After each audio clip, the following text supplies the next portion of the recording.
Hey, you guys. Welcome. Welcome. How are you? Can you guys hear me? How are you? You made it early for the party, huh, Mary? And you watched 5 times? Oh, man, that's crazy. Hey, Natalie. How are you? You made it early for the party, huh? And let's see. I had a little bit of an echo there, so sorry, you guys. Hey, Natalie. Hey, Kim. Hey, Jocelyn. Oh my God, can't wait to read everybody's comments. Hey, Natalie. Welcome back, Lockstar. How are you? Vanessa. Hey, girl with the purple heart. Hi, how are you guys? Oh my God, did you guys see that bombshell that dropped in the commitment ceremony and that crazy walkout? And I think this was the biggest walkout in the history of the show. Oh my God. Hey, Tassie, you guys come on in, take a seat, grab something to drink. Let's get relaxed because we're going to talk about this commitment ceremony. It was out of control. It was one thing to have an explosive dinner party, a crazy retreat this week, and now this bombshell of a commitment ceremony. Hey. Hey Natasha, what's going on? How are you? Oh my God, it was ridiculously crazy. And we are going to jump in it. A lot of you are here. We got a room full already. So we ain't got to wait too long in this particular live. Normally I try to take a couple minutes, but look like we got folks in the building. So pretty much the episode started off with Dion waking up, realizing that Carolina has given him nothing. He plans to speak his truth at this upcoming commitment ceremony. And then we also see Matt affirming to Kate that he's remorseful and he feels just like a D because of his drunken night out. And you know what? We're going to talk about Kate and Matt because honestly, I think she was looking for a reason and she found it. Because in my comment section, people was not happy that she pretty much just ruled him out. But then at the end, he ruled himself out. So we'll talk more about that. So now it's time for the commitment ceremony, and we're going to talk about these folks. The brides and grooms show up. Um, Everybody realized that Carolina at this point is a no-show, and nobody knows where she is except the producers, the other producers. But of course, the experts said we need to move forward. So let's talk about Dion first. So Dion, um, he showed up by himself. Yeah, Dion showed up by himself, and he revealed that there's been animosity between him and Carolina, which is why he had to, remove himself from the apartment. He's sad about how the experience didn't turn out the way that he wanted it to. Because his reason for coming into this experiment is the fact that he wanted to meet somebody with an open heart. And, he goes on talking about, I'm going to find somebody one day. And he even gave Carolina best wishes. And of course, we saw Dion's decision to leave. So, what do you guys think about this? With Dion, you know what? Honestly, I'm glad he said leave. Even if she was there, I still would want him to go home. Even if they showed up together, I still would have want both of them to go home. What? Okay. Oh, you talking about Natasha? Are you talking about Matt? Kate? Hey, David. What's up, man? What's going on? Hey, Tassie girl. Let's see. And we got Mary in here. Okay, cool. The ignorance of Carolina and Daniel walking in hand. Yeah, we're going to talk about that. That was the highlight of the evening. She is living in fantasy world. Yeah, so I'm glad that he decided to leave. Honestly, they should have let them go last week when they both had said leave the first time, but it made it that much worse. Plus, they wanted the drama. They definitely wanted the drama, and it's unfortunate that Dion couldn't find anybody, but I just wish that. And they only been on the show 3 weeks, according to what they were saying.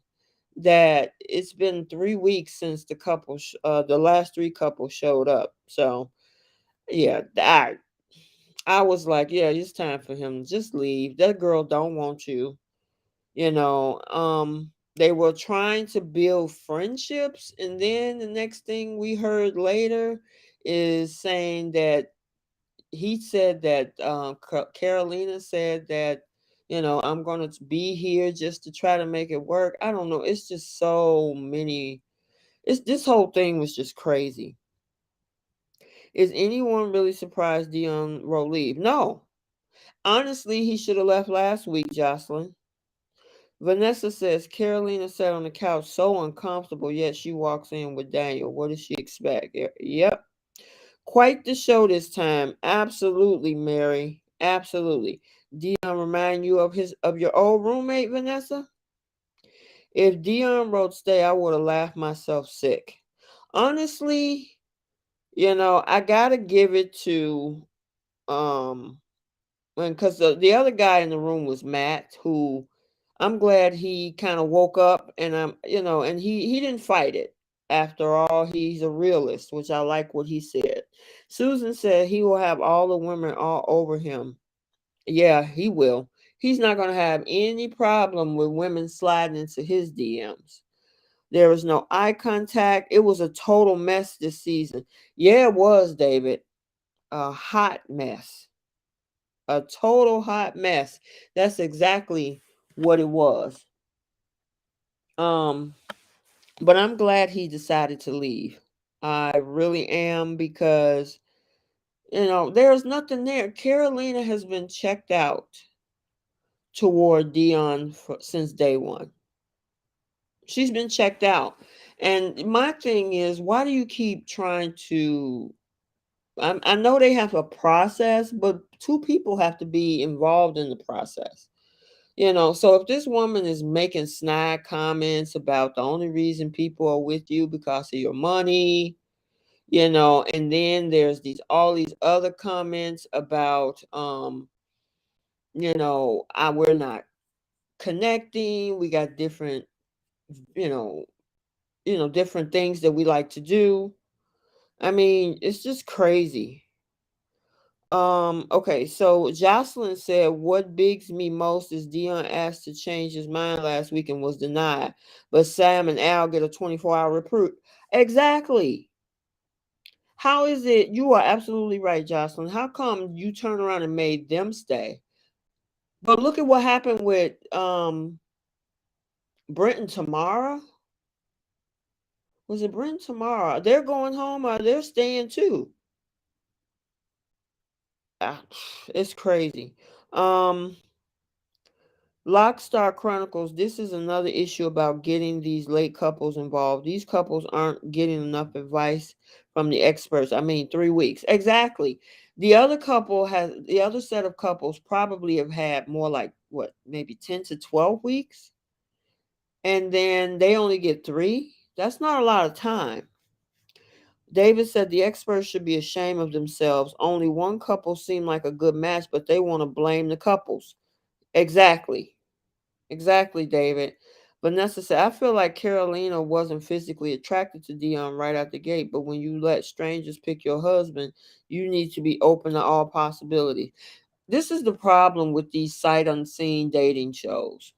When we talk about Married at First Sight and Love is Blind, you're putting the choice of your mate into strangers' hands. Or in the case of Love is Blind, at least you do get talk to each other, you just can't see each other. But there is a chance that you're not going to be attracted, or even if you don't get to see them or talk to them like on Love is Blind, and you meet them straight away at the wedding day, there's a chance that the two of you might not hit it off. Just because two other people see you or three other people see maybe whatever compatibility doesn't mean when you get in the same situation yourself that it's going to work out with that person they put you with. But that's the chance you take when you sign up for a show like this. And unfortunately, with Carolina and Dion, it wasn't a match. Honestly, if you just took away all of the back and forth between them, it wasn't a match there. Let's see. I feel like, Carolina acted completely horrible from the very beginning to Dion. Olivia turned like a witch. You know what? We're going to talk about that because it's interesting that we got to see no camera time of Olivia and Jackson during this whole Carolina Daniel thing, because I was wondering what her response was going to be, and if they were going to say anything about, see, you supported Carolina, now look at this. They gave no camera scenes at all. It was like they disappeared from the whole thing, and then they came back to Jackson and Olivia afterward. I hope they've caught it on camera. Maybe we'll see a montage of bad behavior from Carolina on the reunion show. Hey, babes, welcome. Yeah, you may not be able to hit it off when you're at the altar and see the person you're not attracted to, but you don't have to be nasty or rotten and mean and ugly to that person. That is absolutely true. You don't have to be mean to them. The only thing I will say is that it's when you tell a person, even in the nicest way, I don't think we have a connection and I'm not attracted to you, sometimes it's going to make that person feel some kind of way. Not everybody, because some people understand that they're not everybody's cup of tea. We had this conversation on a live probably 2 weekends ago. But there are some times that when you tell somebody, I don't think this is going to work out, I'm not attracted to you, and I don't think we have a connection. Some people can get in their feelings about that, even in a nice way when you tell them that. So you kind of run a fine line. I know, and absolutely you should not be mean to a person throughout a process if you're not connecting with them. But even at the lowest, calmest level of telling somebody that, some people still tend to get into their feelings about it. I noticed that too. They never showed their reactions. Absolutely, Lockstar, because that was the first thing I was looking for. I was looking for, when this whole thing with Daniel and Carolina came out, I was wondering what was Olivia's response was going to be. And we got to see none of that. None of it. We saw Tamara talking. We saw Dom talking. We even seen this quick. Here's the what was interesting. Let me know if you guys caught this. So when Daniel and Carolina brought that whole thing in, and we heard Sam says, "Oh my God, I'm going to be sick," and she hid her face behind her hands. Did you see her kind of giggle a bit? I replayed that scene at least 3 times, and I'm like, this gotta be all fake, or she think this is funny, because she was like, oh my God, I'm gonna be sick, and then she's behind her hands kind of giggling a little. Did you guys see that? Let me know in the chat section. Carolina's son must just be mortified. That would be interesting to find out, which is what her son's response would be. Many of the individuals this season are disrespectful to their partner, and that's not okay. You know what? Here's the thing. I'm noticing a trend that when you put people in an environment where they're stuck with somebody that they truly don't want to be with or connected to, then it tends to bring out the worst in people. Because if you're, just say you're locked into something, and this person, you're not attracted to them, you don't want them to touch you, we're not connecting. More often than none, look like on both Married at First Sight US and in the Australia version, when these people are locked into a situation where they're together 24/7 and they're not attracted to each other, I have not seen a pleasant experience ever come out of a situation where those people are not liking each other. It tends to bring out the worst in people because they're locked into this situation with the person that they don't want to be with. Some people can handle it, some people lash out. I mean, let me know what you guys think. Um they weren't part of the walkout though. Yeah, I know. We didn't see it. We didn't see them walk out. We didn't see anything of Olivia and Jackson during that whole thing. Dom called out Carolina's bull from the start. You were right, Dom. And she, hey, Nats Daily, welcome. Vanessa said to Tassie, I was thinking the same thing. I feel secondhand embarrassment. Tassie said, I saw that too. Okay, Tassie. So you saw what I saw when Samantha said, oh my God, I'm gonna be sick. And she's behind her hands giggling. I was like, it's gotta be staged. And then they walk out only to come right back in. I'm thinking like if you walk out and you're done and then they all march back in and sit down. I was like, come on. This is so crazy. Kim, I honestly think it's all staged. Nat said, it seems staged, but I'm still watching. I know, right? Me too. Vanessa says she didn't see that. I did notice that when Carolyn and Daniel walked in, that Dion was smirking and his lines sound rehearsed. That's what I'm saying. I'm wondering because there is no way that the experts, and even if the other couples didn't know, how the heck that the experts who've been watching the movements did not know that the producers were filming off on the side this whole thing with Carolina and Daniel? It just doesn't make sense to me. Oh, greetings from the UK. Welcome again. I'm glad to have you here, Nats. Kim says editing. Yeah, big part of it too. Staging and editing. David said, I saw that too. Tassie said, yes, I rewinded to be sure. Yeah, I saw it. I said, let me play it again. Let me look at that. And I'm like, this girl is actually giggling behind Beans. Oh my God, I'm going to be sick. And then she's looking up above her hands, kind of giggling a little bit.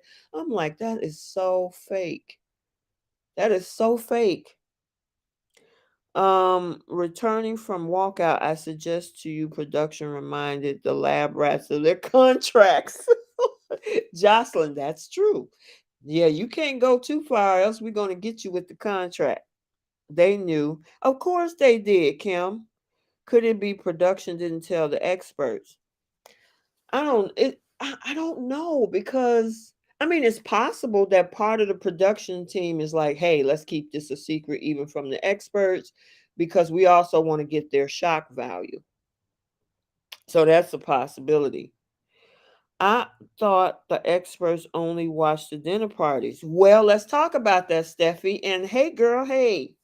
Um, it's interesting that you say that because they claim that they have been watching what's going on with the couples. And did you guys catch Alessandra? And we'll talk more about that when she said to Jackson. Jackson was like, I've never seen that side of Olivia. And then Alessandra said, oh, we've been seeing that throughout the whole season. I'm like, well, we haven't seen it. We only seen it last week. So was she making that up? Or was there things that we're missing? Is Jackson lying to himself? That whole comment was crazy in itself because all we saw was the nice, quiet, matronly. We talked about this yesterday. The nice, quiet, matronly Olivia for the past, I would say, 19 episodes. And then last week on this whole retreat, now she's like, I can be real petty. She's announcing everything to the world. So what is Alessandra talking about that she's been seeing her doing these things throughout the season? I didn't understand that part. What do you guys think about that? Tassie says it's like they lock the experts in a sealed room. Yeah, but like I said, with that comment that Alessandra made about Olivia, talking about she's been seeing her being petty throughout the whole season, I'm like, where? We didn't get to see this until last week. Jackson claimed that he never saw it, but all of a sudden Alessandra saw it. That makes no sense to me. Somebody is capping, or somebody's lying. Somebody's lying. Steffi said, "Yes, I heard that part. I wonder what they haven't shown exactly." But here's the other part of this: Jackson don't even recognize it. He never recognized any of that until now. So what is Alessandra talking about? So, and I mean, Jackson lives with her every day, and he was able to call out the stuff from this week. But according to Alessandra, she's been doing all this stuff through the season, and Jackson have no idea. That doesn't make sense to me. Why does Olivia keep telling people she's petty and a real B? Why broadcast that? Exactly. Exactly. Because if she's been doing stuff throughout the whole season, everybody would have seen that. Everybody, not just Alessandra. When Alessandra said I would, when she said that, I was surprised. How do we miss it? But all the experts did. Unless we're seeing the scenes. Exactly. It makes no sense. And here's the thing. And when I posted the episode earlier, a person jumped in the comment section and said, why the heck is the experts trying to gaslight the fans along with the producers? So when I have to second guess myself, when somebody's like, oh, yeah, they do that all the time. But in my mind, I've never seen that. So what are you telling me? I mean, am I missing something, or are you just making it up so I can second guess what I saw? It makes no sense. If the experts really didn't know, they should be livid with production. Exactly. And why did even production bring this in? They've been following them around. If this is something that the show doesn't do, they could have shut down um they could have shut down Daniel and Carolina at the front door with this. No, no, no, no. This is not something that we do. We just gonna need you to. We can't bring you into this. We can't bring Daniel into this. So if this is something that the show couldn't do, why even go through the process of allowing them to sit down on that couch and even ask the experts for that? But it was okay for a production to follow them around town for filming. Go figure. So they did already get the airtime that they needed. It wasn't in a good way, but they got the airtime that they needed, for us to see it. So even though they didn't get the experiment per se time that John was like, and no way in hell if we're going to allow you to come in here. Well, guess what? Production had already filmed it. Sorry, we already got to see it. So yeah, it was crazy to me. Olivia is one of those mean, nice women, like I said. The bully becoming the bully. Yeah, a lot of people are saying that. Tassie says maybe Alexandra got Olivia mixed up with Carolina. I don't know, but it didn't make sense to me when she said that. My guess is final episode bombshell. Yeah, it's coming up real quick, Steph. Vanessa is telling Mary they would be much more angry than when they showed it. And Natasha wonder how Daniel would feel when he gets older, how he feel if the man did that to his niece. Yeah, I just, I'm getting mixed reviews because there's a bunch of people in my comment section on the episode that's saying Carolina was already checked out. Dion already knew, even though he was pushing for a friendship. So she should have every right to go and explore a relationship with Daniel. And of course, everybody else is calling her a liar and a cheat. So I mean, it's an interesting scenario. It definitely makes for good TV. It threw the experts off guard. I'm wondering if they knew about it and they're just faking. And with the smirks on some of like Dion's face and Samantha's face, I'm wondering if it's staged. So I just don't know. What about Tamara and the way she spoke to Al? Tamara spoke to Al, or you mean Sam? Didn't Daniel want a wonderful woman as a role model for his niece? I wonder how she feels. I I don't. Here's the thing. From what I understand, since they're leaving the show, I guess I can talk about them. There are a ton of pictures and things that they've been spotted still being together. And as we all know, filming ended back in the fall of 2021.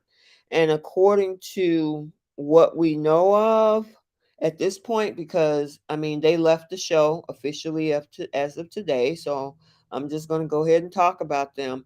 They're still together. They've been out on dates. They can't keep their hands off each other. They've been, taking trips together, from the information that's being released. So obviously, and even there was a post on Daniel's Instagram saying, we're proving to the world that this is real or something. I need to pull it up because I don't like misquoting people. But if you follow or see their post on Instagram, they're fighting for this relationship. So, as much as everybody's calling her a cheater, as much as people don't like the whole thing of what happened on the show, those two are definitely, and I even they said getting back to their, somebody quoted that they have their own place together now. So those two are hot and heavy. And so whatever connection that they made on that set, they're still going strong at this point from everything that's being, that's coming out. So it'll be interesting to see how far this go, what happens at the reunion, things like that. But from everything that's being posted about Daniel and Carolina, they're doing just fine, actually. Um, sorry, yeah, Sam Nats, yeah, that was Sam. We're gonna talk about them because we go couple by couple. Um, hey Skylar, what's going on, girl? I saw you in the comment section earlier, I think. On the episode. Jocelyn said Carolina can explore relationship with Daniel allowed, but not within the experiment. Yeah, and that's the one thing Dion told her. Dion said you could have did wait till after the show. Wait till everything is after and over with. Um, hot and heavy won't last. Carolina, and well, we'll have to see. One thing, as much as a lot of people hate them, just like there's a ton of couples on different shows that folks did not like them being together. Some of them are still together, some of them got married. So we'll have to see how long it will last. Vanessa said Carolina and Daniel should be careful. How you start is how you end. That's what I said yesterday. I said that exact same quote yesterday. How you start is sometimes how you end up. So you never know. Carolina might, flip the script on him. Last at first sight. That is funny, Nat. Is that the quote of the quote of the day? Because yesterday we had one on the show too. Skylar said it sucks how they started, but for Dan's sake, I hope he doesn't pick this woman over his small family. I could just imagine this is okay with his sister. I mean, like I say, probably since they're off the show, they're going to be definitely, or whenever they're released from their contracts, because I think there's still a reunion. So I don't know if the production team is going to let them start just putting stuff out there now since they left the show today, from what we see. But yeah, I'm curious to see what his family or his sister and his niece think of Carolina, and Carolina's son think of the whole situation. What's up, C Christmas? Hello, hello, hello. Welcome. And you are so welcome on the uploads. Jocelyn, we're doing that autocorrect issue again. I know. Was it you? It was somebody else last night that had autocorrect stuff going on. They didn't want to lose that payday. Yeah, that's true. Skylar said, I think he's already moved to be with Carolina. Yeah, that's what I'm saying because it's out there that they pretty much are together. The picture that's actually on my banner, which is, and I'll pull up the banner again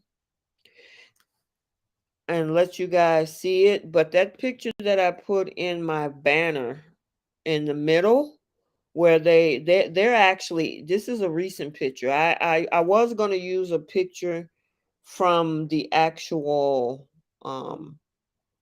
episode today for the commitment ceremony, but this is an actual recent picture of them out together. So they are, and you can tell she even colored her hair. Her hair is a lot lighter too, because I think on the show her hair was darker. Maybe I could be wrong, but yeah, these two are hot and heavy. So, and I mean hot and heavy, not as in just lustful, but yeah, they living, from what I understand, allegedly, they're living together now. So, um, Rebel, hey girl, Rebel says, shoot, I take Dion. Okay, going in, sliding them DMs, girl.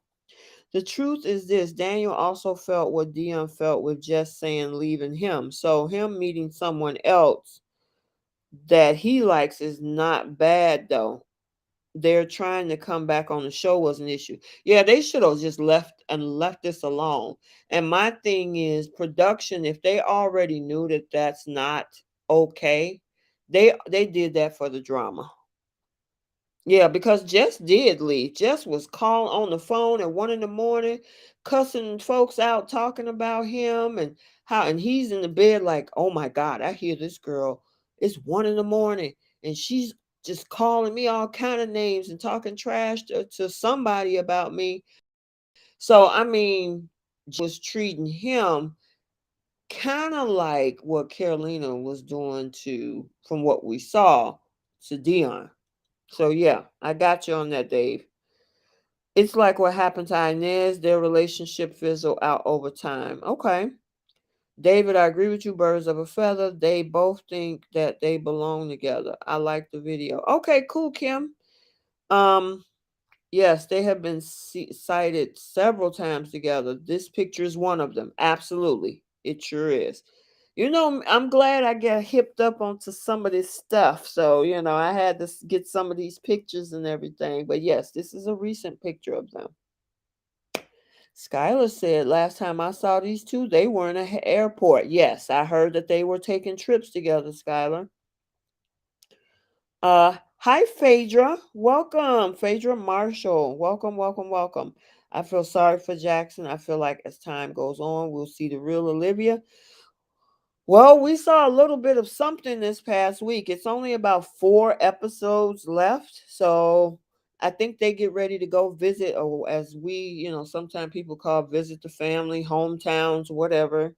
So they're going home to see how they live now. So it's going to be interesting. Jocelyn said at the end of the day, the only chance Daniel and Carolina have a redemption is to have a successful relationship. Yeah, I mean, the only thing, like they say, the best revenge is success. So if it all works out, they get married and they stay together for the next number of years, then they were meant to be together, I guess. Um, Consuelo, welcome. Should have done the affair after the show. Yeah, that's what Dion has said. Tassie says if Daniel and Carolina want to get married and have a gazillion babies, go for it. It's how they handled it, sneaking around, the dishonesty. I agree. Jocelyn, See Christmas is agreeing with Jocelyn. Couples who start like they work very hard to stay together, happy or not, they fight tooth and nail. David said production could not make the call for them not to join the group. That's why they need the experts to make the call. Okay, gotcha. Hey, Miss Jamish. You were here yesterday. I saw you in my comments earlier. Welcome, welcome, welcome. Kim says I was trying to say for people to like this video. Oh, gotcha. Okay. Yeah, you guys, hit that like button. Let YouTube know that you are enjoying the chat so they can recommend it. Also, too, if you guys want to follow me on Instagram, Romance Review TV is my Instagram. Let's see. Give me 1 second. I want to make sure that I have everything up here correctly so you guys can see everything. Okay. David says when couple have to fight for it motivates them to work the relationships. These two will fight for it even when it proves to others. Yeah. And that's the same thing that was happening with Selena because she's trying her best to fight through this process to stay with Cody. So, her parents won't look at her as like, see, I told you so. So, yep, that's exact. Skylar says, seeing that next week she's about to insult Jackson and his family. No one can tell me that Olivia is putting on an act. Yeah, but I'm wondering because we will see that. But the interesting thing is, from what I understand, they've been cited too. But I don't want to go deep into that part because of the fact that the season is not over. David says Olivia and Jackson will be fine. He simply understand and accept the fact of who she is. He's a nice, soft guy, so he'll allow her to be her. Yeah, that's what I'm thinking because from what I understand, those two, like you say, they're probably going to be just fine. Rebel said there's a couple in a previous season that have come back, but they asked permission and didn't sneak around. Okay, gotcha. Yes, this is Married at First Sight Australia, Miss Jamavish. I still don't think Cody wants Selena. Commencement ceremony and marriage licenses equity for lovers. Okay. All right. So let us move on to let's see who's our next couple. Um we're gonna go to this couple right here. Okay, so let's quickly, very quickly, get them out the way. This next couple is Ella and Mitch. So, following the couples retreat, Mitch told the experts that he felt more comfortable and that he was proud of the support Ella gave Dominica during the getaway.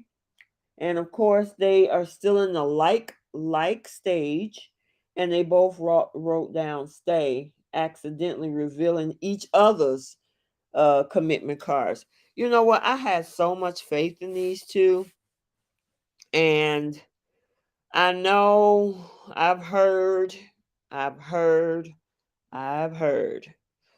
Um, and it's just so unfortunate because what I've heard, I couldn't see that coming. But I just had so much hope for these two. I really liked how they connected in the beginning. They had some bumps in the road during the whole thing where Mitch was feeling like out of sorts and saying he want to leave and he didn't want to go deep with Ella. And then they decided to bounce back this week and they've been doing great and smiling, but yeah, they might say yes at the end of this, but I don't think it's going to last with these two. Yeah, yeah, see Christmas. Yeah, something is definitely off with these two. Ella's in love. Yes, she is. I am not going to say anything. I'm not going to say anything, see Christmas. Um, Mitch is not so much. Okay. Yeah. Yeah. Yeah. I wanted these two to work. I want these two to work out. They're a very attractive couple. I hope they make it, but exactly. Exactly. And like I say, I'm starting to get a lot of news lately, so I'm not going to say anything. Yes, yesterday I was in the chat was so easy. Cool beans, tell urgent lovers about love. Will you please? I want to happen for me. A lover legendary. Well, I mean, maybe it'll happen for you, but right now we're just gonna stick to the show. Sometimes I do videos just strictly on relationship and information about that, but right now we're just talking about the couples and the commitment ceremony. So just to let you know. But This couple reminds me of Liam and Georgia. Okay. Um, yeah, I just don't see long term for these two. Even though they are so cute, they are an attractive couple, you know. I just don't see long term with these two, and it's so unfortunate. Let's see. A love learner. I think it will fizzle out once the experiments is over. Yep, me too, Steffi. When Married at First when Married at First Sight Australia ends, will I lose? Of course not. My channel is still here. Like I said, I'm going to always try to post stuff after the season as well. Any news, who swapped, who stayed together, anybody had babies, who got actually married, because you know how the whole Australia thing works. So, yeah, I'm still going to be talking about all of these characters. I'm also, remember what I said yesterday on the live. I'm gonna do like a Married at First Sight tea. Either I'll do it in a recap, or we can sit about and talk about lives and all of the tea that I've actually came up with after the season. So we can do that too. Vanessa said, I agree something feels off with them. Yeah, me too. I agree with you. They were doing good, but didn't say Rebel. Who are you talking about? Are you talking about these two or somebody else? See, Christmas says Ella is still bending to everything he wants. She doesn't have a voice. Yeah, we'll have to see. Had to watch. Hey, Celery, what's going on, girly? How to watch next episode with Wilco after the Wild episode 25. Yes, okay, I gotta check that out too. Yeah, Tassie, I think I want to do a tea party so we can talk about all the tea that comes out after the season. Okay, Rebel. Okay, cool. You're talking about Liam and Georgia. Okay, I wanted to make sure. Ella and her guy live so far apart, that's going to be an issue. Probably so. Probably so.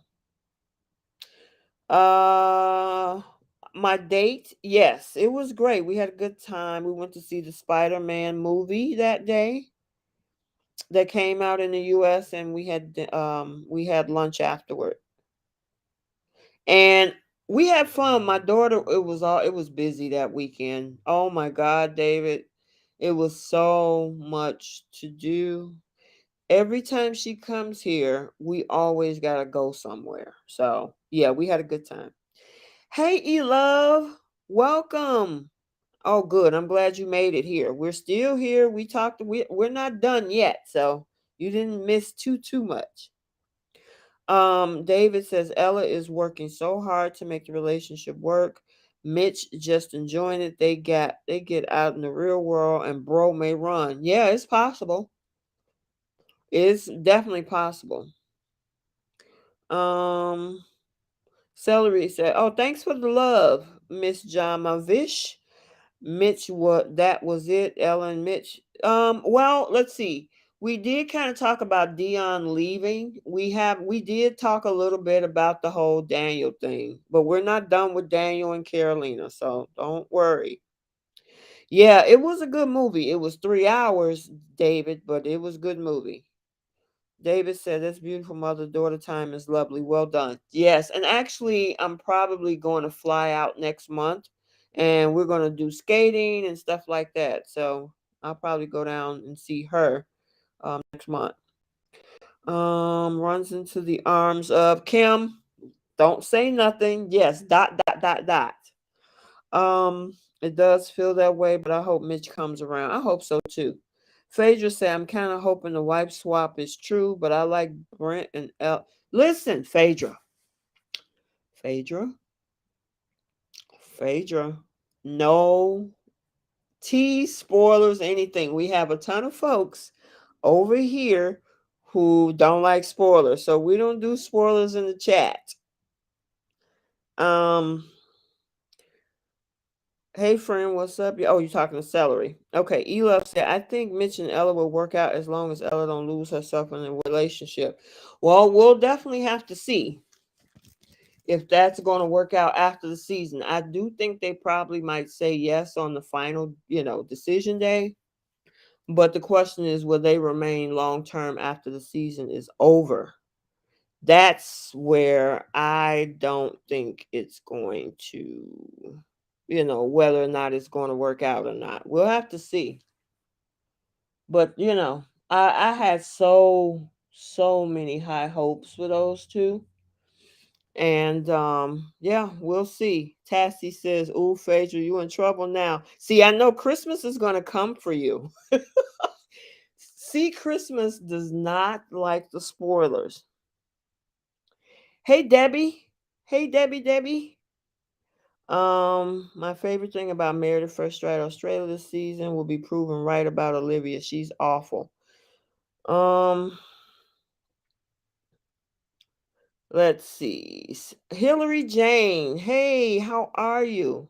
Going to get excluded? I am. No, you're here. It's good. You're all good.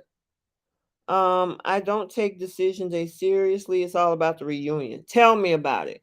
Because folks, even on the US side, folks could say yes on the decision day, and then after everything is over and the cameras are gone, folks break up. Remember the whole thing with Gil and Mirla, for those that watch season 13 in the US, that was a whole mess. See, Christmas says, do you think that all the couples spend a lot of time together, open up? Yeah, it could if that's a possibility. Being that they all become friends, it's a possible that hey, I've been watching you for the last 10 weeks. I know I've been over in this experiment, but I've been having a side eye at you over there because you looking kind of good. It's possible. It is definitely possible. Olivia acting like Miss Perfect for so long, detestable. Yeah, I found that we were talking about that, Celery, because we've only seen Olivia kind of come out last week.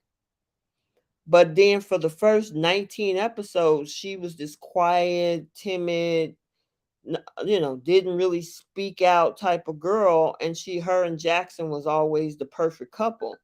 And then we heard Alessandra say today to Jackson, who said, I had no idea she was like this. Alessandra was like, well, we've been seeing it the whole season. And I'm like, well, I haven't seen it until last week. So that was a whole mess. Obviously, they haven't been showing us everything, or they just, some people think that the experts are gaslighting because some of people were saying that in the comment section. So, yeah. Um, let's see. Yeah, Earl, you said J Lo wanna be Tassie. You are too funny. Elove said, oh, you speaking to Hillary. Celery said, and who was it on Married at First Sight 25 that said, did you come back for more followers? Who was that Dion that said that? Or was that Dominica? I gotta remember. Celery said yes, but I detested her for the first 19 episodes because she was Miss Perfect. Oh my God. So you didn't like her from the beginning. Hold on one second. Okay. So Kim B says Celery, I think it was Dion. Yes, I do too. See Christmas said exactly you could see glimpses of Olivia being a nasty person early on. Okay. Well, I must have missed it because we really didn't hear too much of anything. They would just show up at commitment day and say, oh my God, we love each other so much. We're going to stay. So I guess I was so focused on the other couples like Andrew and Holly and Celine and Anthony and all the nonsense that was going on over there. Yeah, Dion said it. Alessandra might be referring to Olivia comments to Holly, or it could be they see footage that we don't. Well, tell me why Jackson didn't see it, because he claimed that this is the first time he ever saw it. So I found that part interesting. Unless he just got blinders or rose colored glasses on. Brent said something about wanting to stay on for fame. Oh, okay, gotcha. Olivia freely criticized others while she had an easy relationship. Okay, so maybe that's what she's talking about. If Olivia was my daughter, I'd be so ashamed. Does she have any kids or no? Yes, that's when the real Olivia started to come out. Olivia was horrible to Holly. Rebel says, I've been skipping past Olivia and Jackson scene, so I missed it. Yeah, me too. Because it was always, oh, well, of course they're going to say yes. And even in my recaps, we really didn't have much on them because they were the golden couple for so long until last week at the retreat. So, Elove said her karma is getting started. Ooh, okay. He was blind by love in the beginning. I wonder if Jackson watched the episodes. Yeah, because, hey, you know, did you notice that Olivia didn't have on her bad girl makeup? And that's why I did that side by side because they made her look like one way. Because I'm assuming either production or the makeup staff do the makeup for everybody and the clothes and things. And then we see last week she had on the bad girl makeup, but she didn't have it on today. It's pretty interesting. See, Christmas says, I like to hear what Jackson says at the reunion. Yeah, me too. I would definitely like to see what everybody is doing after the reunion. But as for Ella and Mitch, yeah, they framed them as the next Jules and Cameron. Oh, okay. So you think they framed them. Okay. All right. Let's move on to this next couple. And this couple that we're going to talk about now is Tamara and Brent.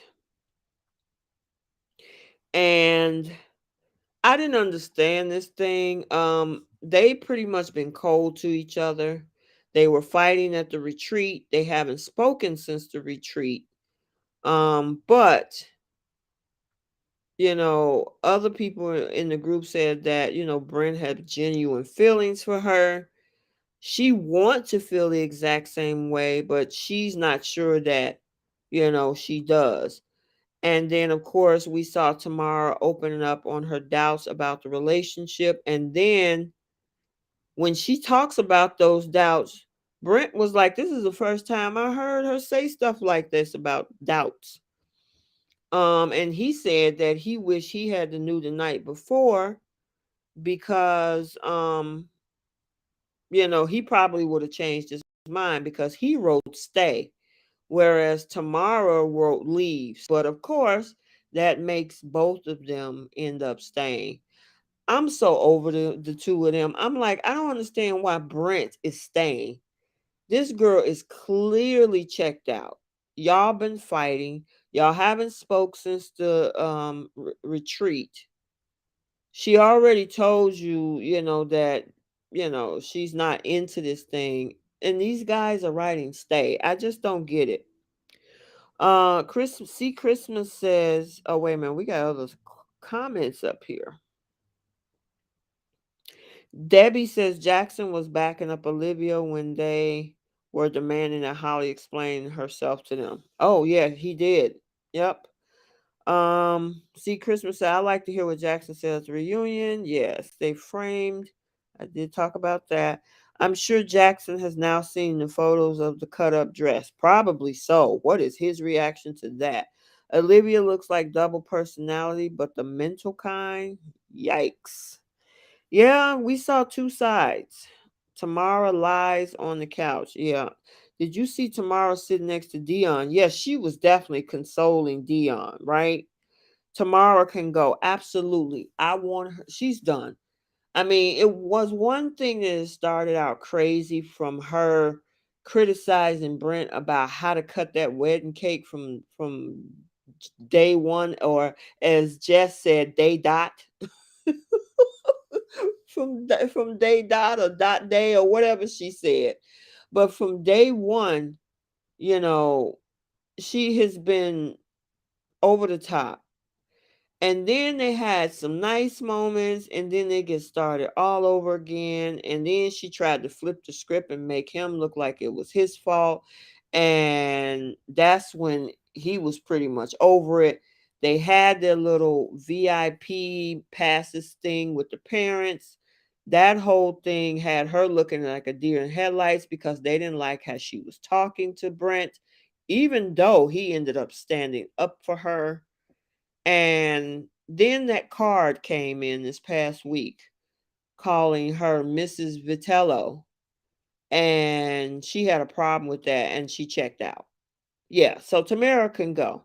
Tamara knows her DMs will be full of successful rich men after the show. Probably so. You're going to have some men sliding in her DMs.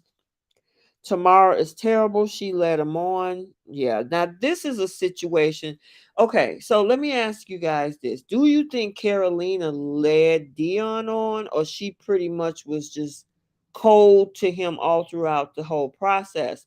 Whereas Tamara was giving Brent, oh yeah, we can do this, or I like him, or this, that, and when she really didn't want to be in it. So do you think who led the person on more? Do you think Carolina led Dion on more, or did Tamara lead Dion?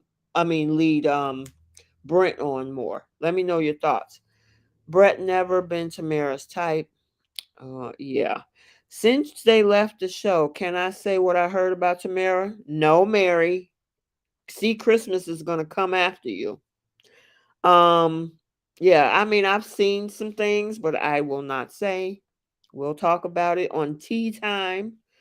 I feel like Tamara puts on an act in front of the expert. She always looks like a deer in headlights. Yeah, she's like, oh my God, who, me? It was me? Yeah, it was you. I knew Tamara didn't like Brent from the start. She was only acting for TV. Yeah, pretty much. I'm sure Tamara liked Brent, but he's not rich anymore. His biz in Dubai crashed with the pandemic. Yeah, I mean my thing is I think he's going to be able to bounce back, but she won't even give him the time of day. I mean, yeah, I think that whole thing has been a front with her. Tamara has not changed since wedding day. She does not think he's good enough. Yep. Mary, was she seen with Mitch? Hillary Jane. Mary? Oh yeah, I see you down there said no with someone else. Okay. Tamara was okay about the relationship until the parents talked to the couples. That is true. It was the flowers and him referring to her as Mrs. Right, exactly. Tamara should have been gone a long time ago. Exactly, because she really wasn't in this. I really think, she wasn't into him even at this wedding. Now, I would say Brent really gave it a go, but she went along to get along. And she said that her dear friend, okay, Natalie, Venice Rodney. Hey, Venice, she doesn't think he's good enough for her, period. So I don't know why he wants to stay. Exactly. I didn't understand that, especially after the arguing and you ain't seen her sister retreat. Why are you still trying to even push this thing through? Tamara was rubbing his back. Oh, was she? Tamara is just not so into him. That's it. She avoided mentioning that she didn't like the fact that he wrote Mrs. Vitillo. I think I don't want to mispronounce his name on the card, and that's what made her scared. Yeah, it freaked her out. It definitely freaked her out, David. Thousands of DMs from wealthy guys in her DMs. Absolutely. Guys are definitely going to slide in. Mary, okay. Time to let this guy go who has to rebuild their career now. Yeah, let him go do him, whatever that is. I hate to do it, but I got to leave.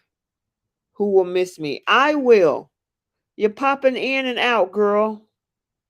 But I'm glad you stopped by. It's important that we approach relationships from a place of good faith, not from a place of fear, scarcity, and lack. She's scared. Even if you're not there yet, you can grow to be there. Yeah, but these people don't even want to try. They get to the point where I'm just not attracted to you. I'm not feeling a connection with you, so I'm checking out. That's what a lot of these folks are doing. All right, so Carolina was Ice Queen from the start. Carolina was cold. Tamara was trying to be nice for TV. Come on, Celery says Carolina was cold throughout. Exactly. So, was she leading him on? If she was cold throughout the start, she's not giving Dion anything. Whereas where we saw with Tamara, a lot, like some of you guys were saying, she was pretty much faking it throughout the whole process. So would she would possibly be the one leading him on. Tamara like Brent somewhat. Oh, okay. Tamara let Brent on. Tamara let Brent on. I think Carolina would give Dion glimmers of hope. I think Tamara led Brent on more. I think so too. David, send it to me. I love Christmas. Oh yeah. See Christmas be on it, don't she? David's send me some tea. Is it the one that you sent me before or is this new? Send me what if it's new tea. Tamara definitely. Tamara led Brent on even though she knew she was into him. Exactly. And I think that's worse. It's one thing if you are pretty much letting this person know I don't want to make any connection with you. I'm not interested in you. You don't have to be rude about it, but you're letting this person know from moment go that I'm not in it. Whereas Tamara did the opposite. Tamara will just she pretty much faked her way through it. I think Brent is hot. Yes, I know. Mary, no spoilers, please. No, I enjoy watching the uploads. Look forward to seeing these lives. All right, Christmas. I told you guys, keep dropping those things. See, Christmas is gonna come after you guys. Rebel says, I think Tamara and Cody are similar. They're trying to save face. Exactly. So basically, what happens if this is the same thing? And we'll talk about Cody and Selena. I mean, Selena. Yeah, Selena. Because he's doing the same thing. You can tell every time she says something nice about their relationship, Cody barely has a response. So I think he's faking it too. Tamara likes money. Dion has a lot. Yep. Tamara gave Brent false hope. Yep. Carolina lied to Dion to explore her relationship with Danny. Debbie, exactly what did she lie about? Is it the whole thing about being connected as friends? Is that the part? Or did she actually say, I want to pursue a relationship with you while trying to pursue a relationship with Daniel?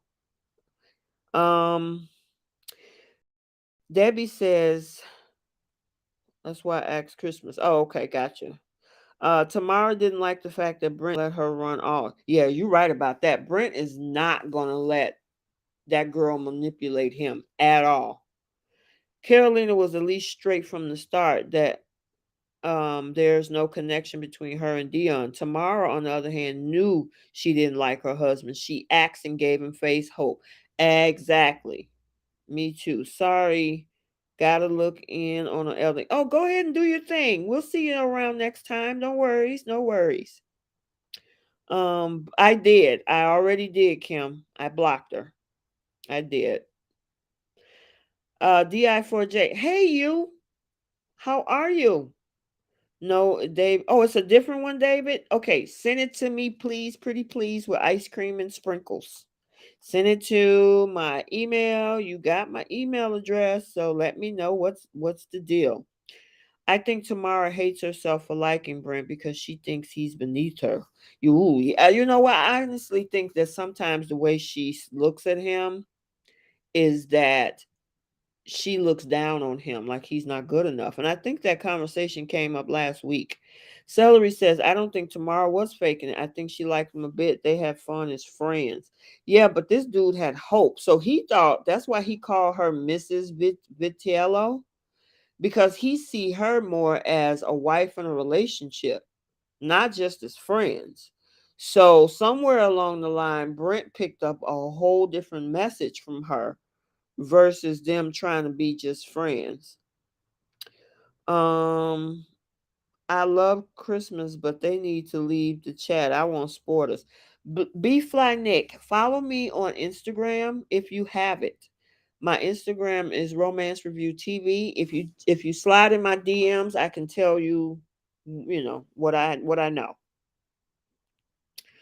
Mary, you miss Tassie already? Me too. Me too. Why are you trying to kick me out? I ain't trying to kick you out. Oh, you talking about B Flat Nick. Carolina lied about wanting to be friends with Dion. Okay, gotcha.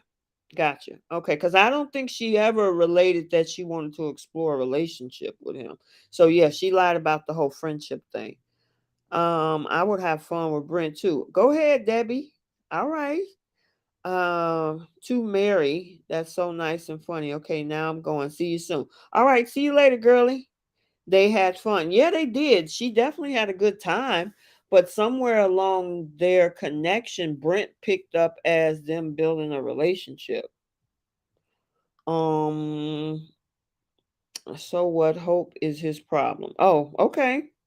Natalie and Debbie back off from my boo. Uh-oh, we got people in the chat fighting over Brent. Oh wow. Tamara says Tamara, I mean DI4JD, Tamara's always looked down on Brent. And that card on the flowers made her panic. Yep. Celery says he's responsible if he's over interpreted them enjoying fun together. Did they have sex together though? I thought they consummated the marriage. So somewhere along in there, there was some relationship vibes that Brent picked up because I think they consummated the marriage or had sex.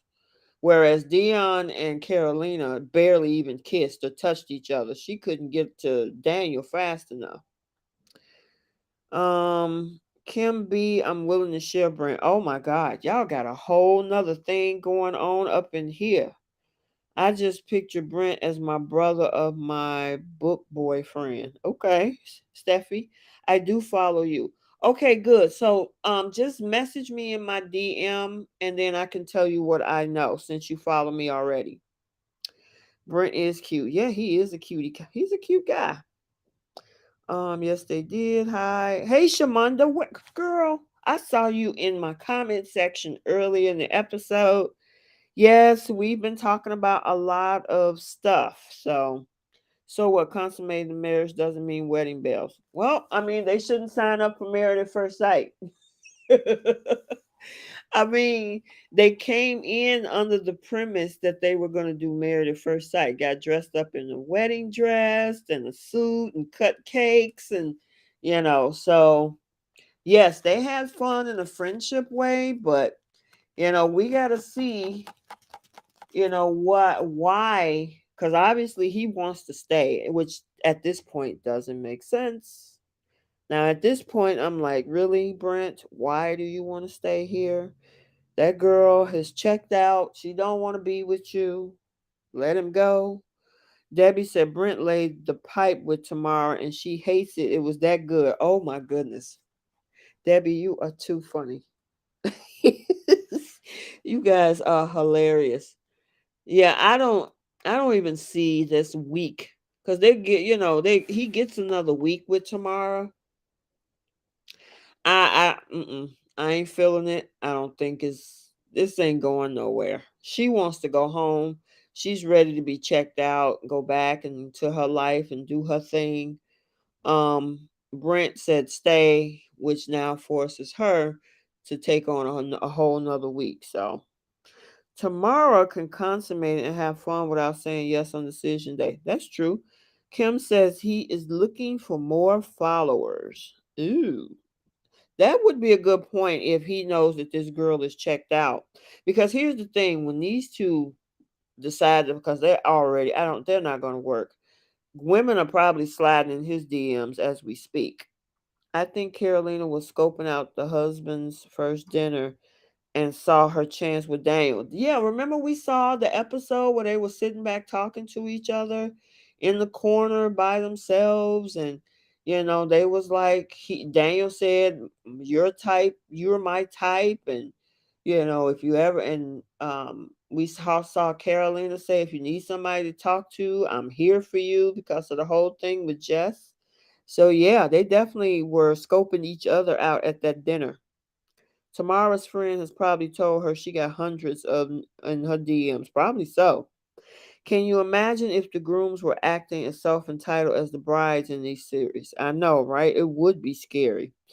Brent will get more followers, no problem. Not girl, who you telling? He's gonna have a ton celery. Uh, Jocelyn, can you imagine? Yeah, he said let's talk about that.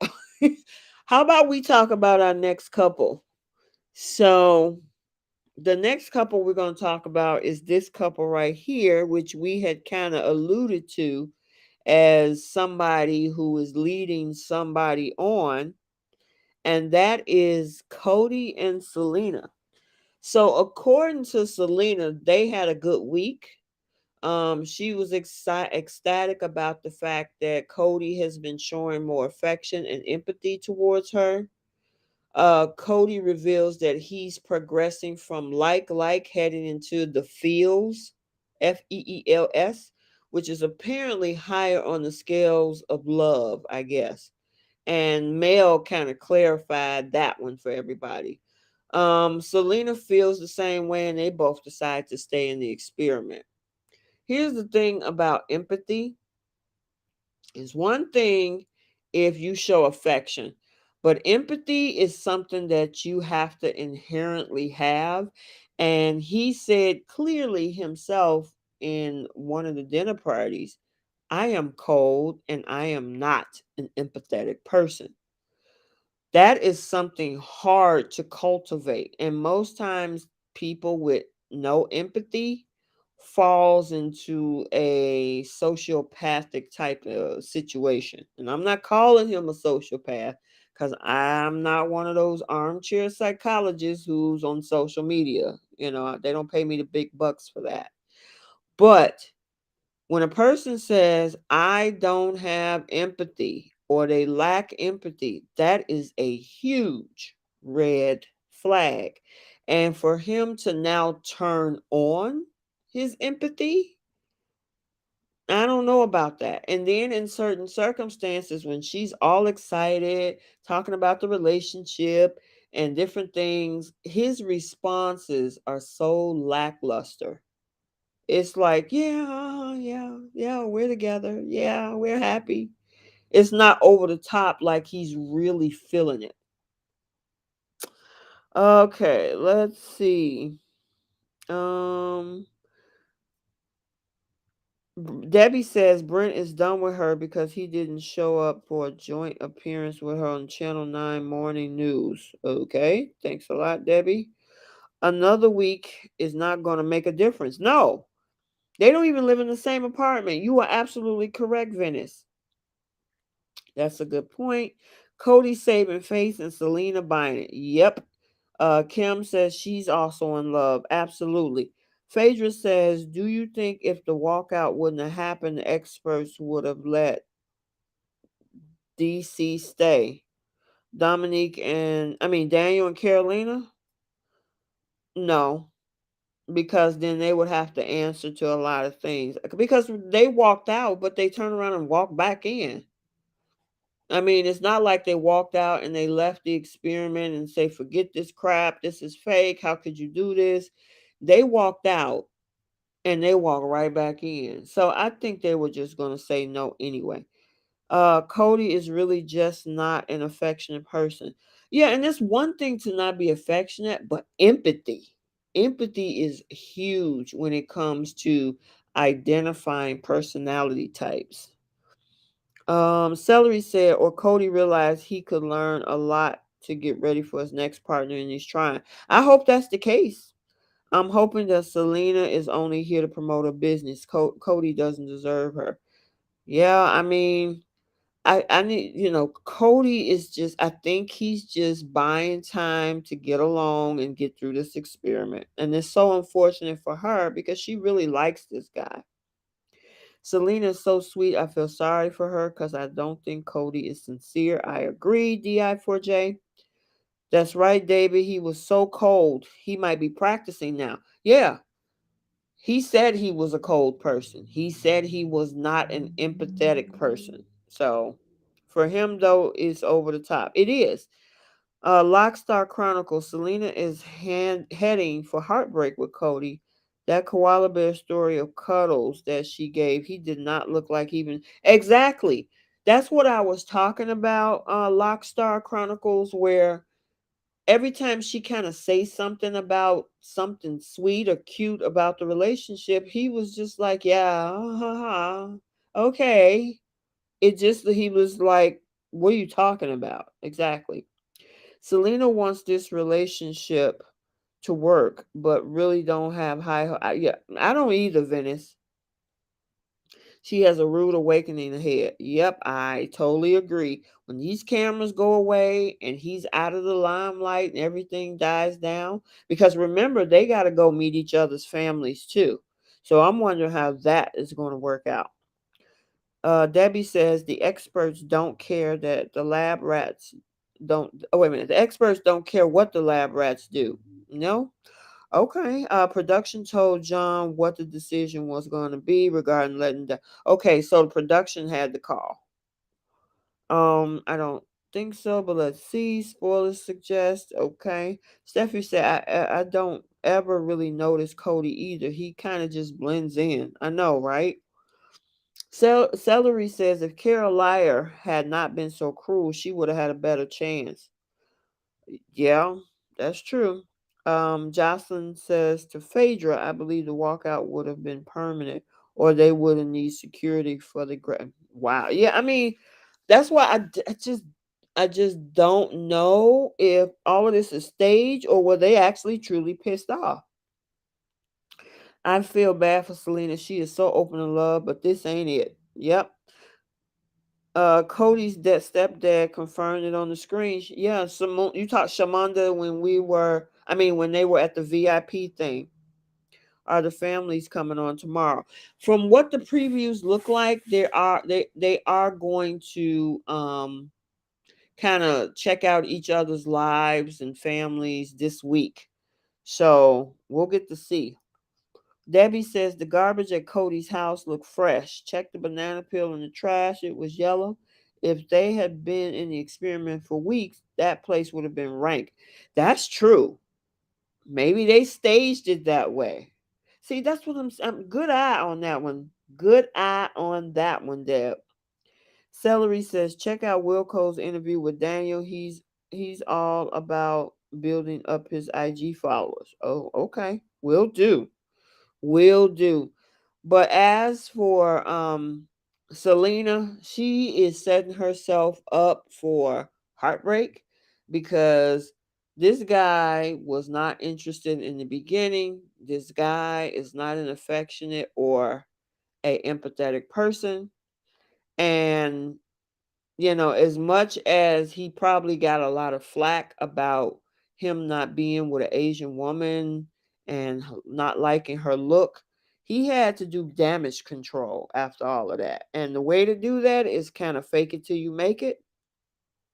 And it's just so unfortunate. Does he have roommates? That's a good question. People checking banana peels. Wow, y'all talking analysis on a whole nother level. I know, right, David? Listen, sometimes you see some things when you pay attention really close that there's jump cuts and splicing and scene changes and people where you see their back turned but you hear somebody saying something and it's like, "Nah, I saw this but that was there and I saw hey." So in the preview for next episode, Olivia would rather have a tea party with Dominica than spend time with the gym. Yeah, I saw that. That is definitely not a good look. You rather be with your enemy than spend time with your husband in the gym? Yeah, that's crazy. Hey, priestess. Oh, you are so welcome. Thank you for the love. Thank you, thank you, thank you. I didn't catch the banana peels. Listen, girl, I'm telling you, people be I spying. Even on the US version, people be like, well, did you see that in the background, in the bedroom, in the corner, below the bed? Look at that. That should tell you it was different from what happened and what we saw in the last thing. Girl, listen, you guys, there are a lot of folks that have the eye open to everything. Shamunda said, I disagree. I think Cody thinks she's out of his league. That's why he pushes her away. That could be possible, Shamunda. That can most definitely be possible. If he thinks that this girl is out of her league. Now, here's the thing. If these two if and when these two break up, that's going to blow up her social media because she has her own salon. So I'm wondering, is that going to bring a lot of attention because she's going to get a lot of support. Yes, I'm glad that you were able to catch the live too. Again, welcome. Celery, you got to go. Man, we going to miss you. But I'm glad you had a good time. We'll see you on the next one, okay? Debbie says it keeps production on their toes when they're manufacturing these stories to play with us. It does. It definitely does. But as for Selena and Cody, I don't see it. I think he's just doing damage control and he's going along to get along. That is it. So let's move on to this next couple. And this one confused the heck out of me. And this particular couple that we're going to talk about now is Sam and Al. So they moved into separate apartments after the big blow up that they had earlier last week. Um, she gets mad and says, "Why haven't you asked for guidance?" And then, the guys told her when we were on the retreat, Al did ask us for guidance and date ideas for the relationship. Sam claims she wants to see more action. He just talks about it. He acts like he tries and then he doesn't. She's pissed off. And then talking about how he hasn't reached out at all. She said that all she wanted was for him to step up and literally have a conversation with me about my family or about my interest and to know what I want and to know what I need. And guess what? This ain't it. She wants to leave. That girl wants out. However, Al decides to stay. And she was like, "No, you're not. Are you kidding me? Are you serious?" Alston says that he thinks that they can try and work on being friends. Sam don't want to hear any of it. We're not here to be friends. We're here to find love. Why are you here? Al explains that he wants another week of personal growth. And of course, she's like, this ain't the show for that, Al. Like, come on. And eventually, Al did ask to change his decision, but the expert says, you know what? We're going to give you 24 hours to come together and unpack the relationship. You can have a chance to stay, carry on, or you can call it a day. And that's what John said. This thing is a whole mess.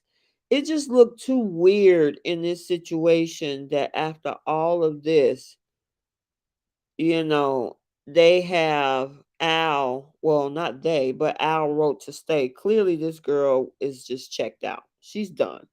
She's done. That was a whole mess. You are absolutely right, Olivia. Olivia. Lord, I'm sorry about that. Okay, if you want to donate to the channel, you can donate through Cash App Priestess. It's usually on the screen. I don't know why it didn't show up on the screen this time. It's interesting that it didn't. Hold on. Okay. Let's see. There it is. Okay. It's going to pop up shortly, Priestess. So if you want to support the channel, you can support the channel through Cash App. My cash tag is there. And I'm still working on getting that set up through YouTube on trying to get my super chat going. So you can support the channel. But yes, if you want to donate to my channel, my cash tag is there. If you want to follow me on Instagram, my Instagram handle is there. And also, if you're looking for natural skincare, there's the website. Okay, Phaedra said that was little Libby coming out after the gym with Jackson. Yeah, that was a whole mess. Vanessa said this was a mess. I felt bad for Al. I did too. Hillary says, I really don't believe the experts didn't know about Carolina's affair. I agree with that. Sam said she told Al her needs, but I recall her not really knowing. Exactly, Mary. Because even at that little picnic that they had after the whole VIP movie thing, he clearly asked her, tell me what you need. And she was like, I just don't know. I just need more. I don't know what that is. And Al was like, well, I can only know if you tell me. So how he can't read your mind. He can't just pull something out of the air. And then when he tries to ask you and get input from you, then you expect him to already know it or you don't know yourself. It makes no sense. Al has no idea what is going on. I mean, yeah, he looked like he was lost. Even in this picture, his face was just like, I can't believe I'm doing this. What is happening? Sam and Al are not a good match, period. At first, in the beginning, I was having hope for them, but at this point, nah, this is a wrap. They should have actually put Al with Selena. I think Al would have been a good fit with Selena. Poor Al can't do anything right. He's learning and growing. She doesn't want to deal with the journey. She's tired. She in her mind, she's thinking that she's in mama bear mode and that's not what she wanted in a guy. Yeah. Priestess said Sam wants Debbie says Sam wants Dion. You think so? That would be interesting to see what happens with that. If that would, if she would go after him. Priestess said, I'm not sure why he wrote Stato. Me either. I don't understand why he wrote that after clearly this girl, but he did try to change, and then the experts like, and try it out for 24 hours. What the heck is 24 hours going to do? I didn't get that. I didn't get it. Poor Al, I think he likes spending time with the guys, and then Sam and doesn't want to go home.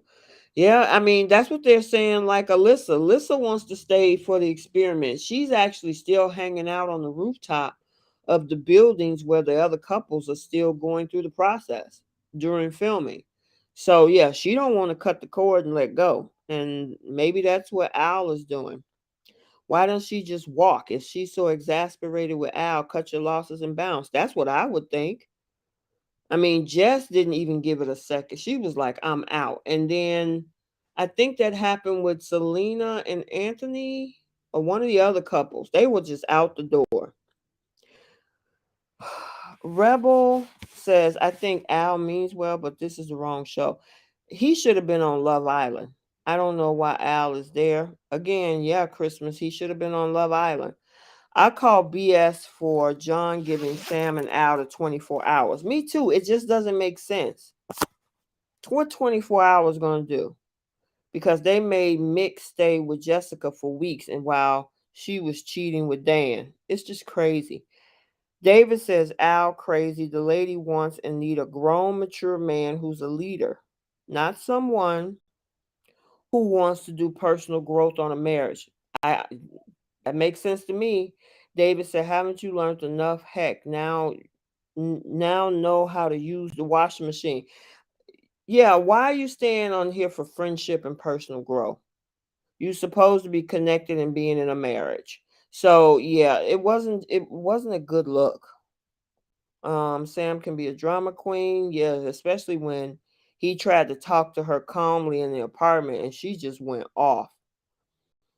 Lockstar Chronicles say you're right, RTV. Al and Selena would be so good together. Yeah, I think they would make a real good couple. Selena's parents wouldn't accept Al either. Face it, he needs to go home to his mom and finish growing up. That could possibly be true. I think she is just tired of being someone is immature. I can agree with that. I think they can't walk out because of the contract. They would lose the money. Wow. And see, that's the other part, especially when you stuck with somebody that you're not connecting with and you got to be stuck because of the contract. It can bring out the worst in people, and I think production knows that. That's why they do this sometimes. Al has never had a girlfriend she could mold. Never had a girlfriend. She could mold him into the man she wants. He seemed to be open. Yeah, but that's a lot of work, Shamanda. The question is, she could probably mold him, but does she want to put in the work to do it? You're talking about Andrew walking out on Holly. Yeah, I mean, he was gone. We didn't even see him. He was like out the door. Priestess said, I agree. He is and can be super immature, but he's enduring. I don't think the experts had any business putting a 25-year-old on that show. Yep. Yeah, I mean, like I said, I honestly think that he would have did better being over at Love Island. Him, Selena, who else could have been over there? Maybe Tamara could have been good over at Love Island. But yeah, not over here. I just don't see it. So I didn't understand why, you guys, why he decided to stay either. It just didn't make sense at all. And especially his response was, I want to continue growth and build a friendship. Really? Yeah. So build a bear, mold him. Yup, please get a man. Yeah, yeah, because I mean she don't want to do that. That's gonna be a lot of work. That's definitely gonna be a lot of work. So we're gonna talk about our next couple that was in this in this commitment ceremony. And that couple is Dominica Dominica and Jack. So they tell the experts about their struggles at the couples retreat and how at the end of all of the drama, it ended up bringing them more closer. She was saying how she couldn't have gotten through the retreat without Jack's strength and his energy that he gave her. Dominica again apologizes for breaking the glass at the retreat. This is where, however, we hear Olivia chiming in saying that she feels better about this apology. However, Dominica does not care about that at all. She said, "Hey, I apologize the first time at the final barbecue, but it's tonight here in front of everyone else that apparently there is some kind of understanding. That to me is not genuine." The experts bring up the conversation back to the couple's relationship, and both Jack and Dominica reveal the decisions, of course, to stay together. So, what did you guys think about? I mean, because one of the things that did happen, let's talk about the relationship first, and then we'll talk about the apology of Olivia. But the one thing that happened is that she was having a conversation with the girls, and we kind of talked about this yesterday. The conversation with the girls and how they're um what's going on in their bedroom. uh Jack was in earshot of hearing all of that, which made him feel bad. And then it led up to, of course, him not being happy about that because he never heard. This is the first he claims that he on the show. That's the first we that he claims he heard of what Dominica was saying to the girls. And then later on that day, we had the whole thing at the retreat with the women, and her apologizing for breaking that glass and everything. So, what did you think, you guys, about the apology one or the apology two? So, do you think both apologies were genuine, or do you agree the first one wasn't and the second one was? What's your thoughts on that? All right. Jocelyn saying, you marry someone, you take them as they are and not to be improved as a project. Absolutely. That's Tori and Riley. David, you watch Ready to Love? Okay. Tori and Wiley from Ready to Love US should also have gone on Love Island and Temptation Island. Yeah, I think they could have went on Love Island. You have to be, well, they can be a single on Temptation Island. Debbie says the experts wanted Sam to be his nanny, not what she signed up for. Yeah, I mean, you can't. That's a lot of work. Al was trying so hard that he doesn't want to give up. That's true. Mary says Dom didn't shy away from what she did wrong. Olivia thinks her own bad behavior should be accepted. This couple was total BS, total cap to me instead. Oh, to me. Instead of addressing their issue and Dominica not keeping private issues private, they go into the Olivia issue. I agree on that because they should have kind of corrected her on that and say, listen, anything that you need to discuss about your husband, discuss it with him first. If you got issues with something that he's not satisfying you or whatever the situation is, you need to have a conversation with your husband about that and vice versa. And she didn't do that. She was talking to the friends. And, they blew past that and went straight into this whole thing with Olivia. Okay, Hillary Jan said both. Okay, so you think it was both genuine. Okay. Mary says, I think both apologies were truthful. Steffi said, I think she can be quite draining. Sweet at times, but she also has the take type. Who are you referring to? Are you talking about Dominica, Steffi? Debbie says Dom lost one of her relationships due to lack of intimacy, and I felt like she was planning too much weight on it. The argument served to show Dom what she really needs from a man. Yep.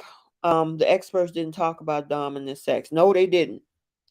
I do think Dom is trying to do the right thing by Jack, though. E Love said both. CEOTW, welcome.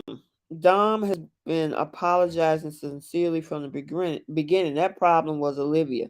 Yeah, I don't see the difference in the apologies. It's interesting that Olivia said the first one wasn't genuine, but the one at commitment day was. Yeah. And remember, I asked this question yesterday on the live. I said, would Olivia be able to redeem herself after this? And what do we see in the commitment ceremony today? Not only did she accept this apology from Dom, but she also apologized to Dominica in this episode. Um, Steffi said, I think her apologies were remorseful. I think she knew instantly that she messed up. Yep. I thought both apologies were genuine. First, Dom was feeling fragile, possibly could have been a little bit more from the heart.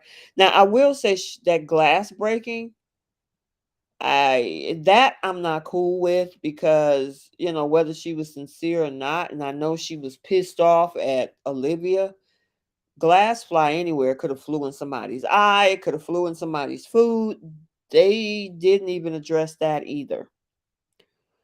You can only accept a person for the word given until proven otherwise. That's true, Rosemary. And even some cases, with the way people don't forgive easily, even if they do prove it, some people still won't accept it.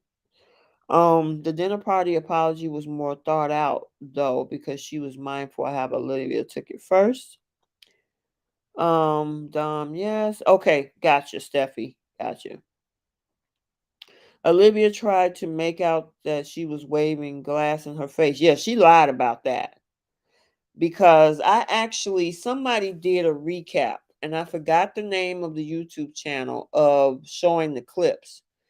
And there's nowhere in the scene, even from a different angle, that Dom waved that glass in her face. So yeah, that was a lie. Olivia, in her own words, apologized for Jackson and only Jackson. She doesn't feel being petty and resentful is a bad thing until it threatens her relationship. Jackson needs to leave and take note. Okay, so Jocelyn, you think Olivia apology was because Jackson told her to do it? Gotcha. I don't blame Dom not accepting Olivia's apology. Yeah, I mean, neither one of them. Olivia didn't accept Dom's apology, and Dom didn't accept Olivia's apology. David says, I don't think Olivia didn't want the apology solely for the glass breaking, which was what Dom was apologizing for. Olivia just focused on Dom interrupting people's issues. Hmm. Okay, that makes sense because that was the reason that Olivia got triggered is because she was always yelling in about other people's business. Okay, I can see where you're coming from, David. I don't think it was right smashing the glass, but it's not right to accuse someone either. That exactly. She lied about that, Hillary. You are exactly right. Olivia is a whole issue. Yes, she is right. From what we're seeing, yeah. I just can't wait to see the drama between Jackson and Olivia. Yeah, that whole thing about her in the gym, and I'd rather be at a tea party with Dom than be in the gym with my husband. Yeah, that's gonna be crazy. Dom never waved that glass at the stem at the table. Dom was standing up yelling. Yep, that's true. I think Olivia wanted to be queen, but Dom, being outspoken, shut that down. That's what a lot of people are saying. That whole queen bee comment that Olivia had, she thinks she's queen bee and blah, blah, blah, blah, blah. So I guess it was a battle of, who gets the most attention. But the thing is, if she had stayed the Olivia that was in the first 19 episodes, she would have came out smelling like a rose. Now everybody's talking about how can you do this? I don't want my children around you. You're a horrible person. So if she tried to take this, it definitely didn't work in her favor. Steffi says Olivia retelling the incident was embellished so much. Yes, it was. It went from standing over her, waving a glass in her face, to smashing a glass in her face. Yeah, I mean, she added on so much stuff. It was so unbelievable. And the only person that kind of stood up to kind of call her out on that is Ella, which is why we saw Mitch say how he was so proud of her for standing up on that situation. Yep. But otherwise, with their relationship, I honestly think that Jack and Dom can make it work. Um, we talked about this yesterday. He needs to make sure that he work on the needs of his wife, and she has to make sure that whatever needs that she's looking for, she needs to communicate that to him and not to people outside her marriage, because they can't do anything about fixing it. The work comes from Jack. If she wants Jack to do differently in the bedroom, Jack got to be the one to get the information to do differently in the bedroom. Ask her what she wants, what she likes, what she needs. That's going to come from him. Talking to Tamara and Ella and all the rest of those girls, yeah, it's a vent session, but it doesn't solve the problem. Because at the end of the day, if you don't talk to your husband and the girls know, the problem still exists because your husband don't know what's going on, right? So, I honestly think that she needs to communicate her issues, whatever that may be, because she's good at calling people out, but at the same time, she needs to talk to her husband and not put him on blast and put their business out in the streets and talk, as that whole thing happened at Matt and Kate's wedding, and talking about the whole thing, and he was not happy about that. So talk to him about stuff before you kind of put it out there in the streets. Let's see. Memory is a tricky thing. I think Olivia perceives Dom as a threat. That is possibly true. Olivia stuck up for Carolina. Dom stuck up for Dion. That's what started the whole issue. That is true because Dom called out Carolina. Olivia got pissed off saying that you always trying to tell other people what to do and all up in their business and calling people out. Be quiet, you talk too much. And it just became this ongoing tug of war that led into this retreat. Venice says, Olivia rubs me the wrong way. I think Olivia has a problem with anyone who's more outspoken than her. She saw that Dominica always spoke her truth and didn't like it. True. Olivia embellished story wasn't about perceiving Dom as a threat. She wanted to destroy Dom, period. Ooh, okay. I love Dom, but she should not have talked all that to the women. Now, that part I do agree with. Don't talk about your husband to a whole bunch of other people. I mean, seriously, you talk to him. He can fix the problem. Go talk to him. Also, I thought it was ironic that Olivia said that Dom was trying to play the victim as the perpetrator. Isn't that the pot calling the kettle? Yeah, because she definitely played the victim when she burst out into tears at the retreat when it kind of kind of blew back into her face. So, guys, if you haven't hit that like button, hit the like button. We're having a good time in here. I'm hoping that you're enjoying this live. I'm enjoying the comments and everything. So we want to keep it going. We also want to let YouTube know that you guys are enjoying this video and that they should recommend it. So I would appreciate it. All right. But yeah, I think these two could work out. I really do. I honestly believe that they just need to tweak a few things in their relationship and they'll be just fine. And of course, they decided to stay together. Olivia can cue the tears. Yes, she can. Brent addressed it to Dom. What a ego blows. Yeah, I'm glad he said something, because that wasn't cool. Hillary Jane gave a thumbs up. Absolutely. Give this live a thumbs up. Hit the like button. Lockstar says, I'm really enjoying this live. Yeah, listen, we party over here. We keep it fun. We're not overly judgmental. We're not rude and bullyish. None of that. We have fun over here because we're just chatting it up. So I appreciate it. I appreciate it. See, Christmas says Olivia weaponized those tears. Yeah, I mean, but the whole thing was weird because he was like, "You shouldn't be mean." She was like, "I don't be mean all the time." It sounded like a little kid. I don't. That's why I'm like, just gotta be acting because it just can't be real with how this girl is acting on the screen. It's just so crazy. She took them tears and turned into a whole child. Only 27 likes. Come on, you guys. Let's get those likes up.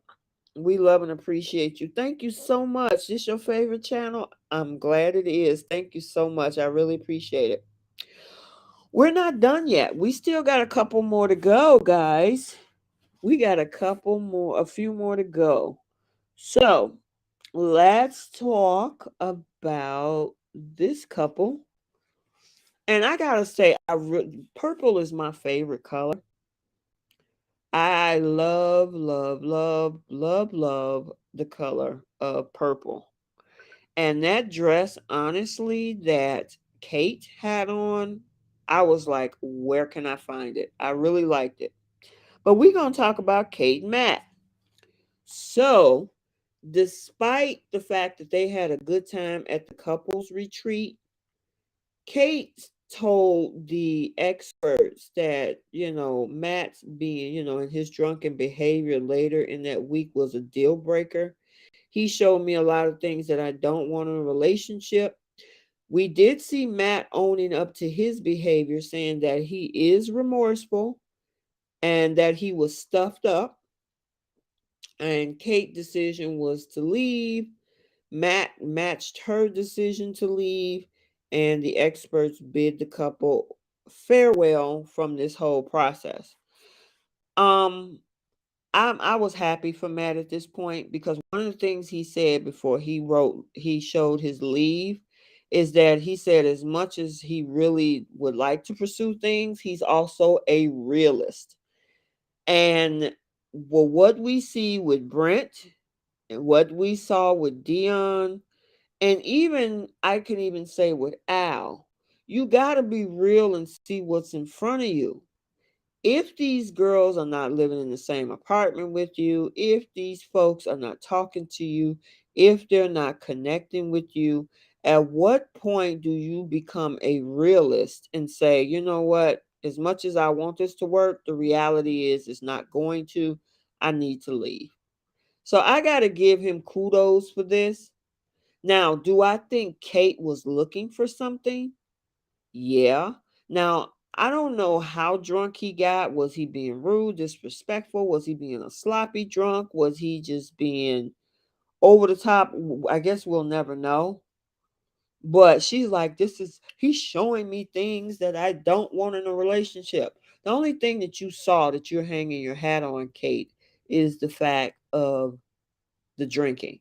Because if it wasn't for that, you claimed that you were interested in pursuing a connection. Now with, and she said, well, I gotta say, she does say that she's not a person who drinks. She don't drink at all.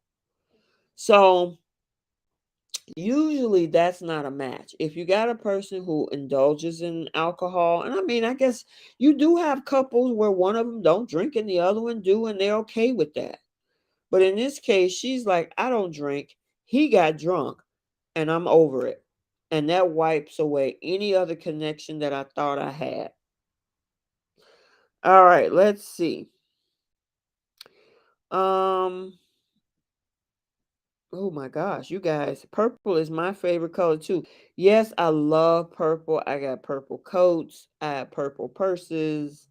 I listen, it's always been my favorite colors since I was a child. Brett showed Jack true respect by asking if he should talk to Don before doing it. Yeah, that was good. I think her insecurities are coming out. Vanessa says, I feel really bad for Matt. Yeah, but I'm glad that he woke up and saw reality. I am so happy that he said that he's going to leave. And he's going to be fine. He's a single man. He'll have people come checking for him too in his DMs. I think these two will be friends, though. It's possible. They could be.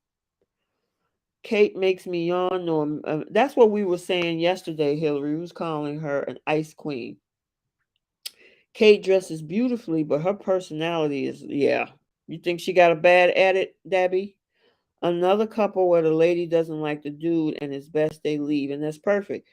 That's why I'm loving Matt right now because it makes the other ones look a little bit delusional. I mean, you guys, now Dion has been there the same length of time as Kate and Matt. Carolina, as crazy as she was in this situation, she has not been connected to this dude for the last 3 weeks. You've been buying flowers, you've been cooking food, and she's been giving you the cold shoulder. At what point, Mr. Dion, up until last week and now this week, you say, I want to leave. And then you get mad when, so yeah, I'm on Matt's side with this one. Matt finally embraced reality. Yes, he did.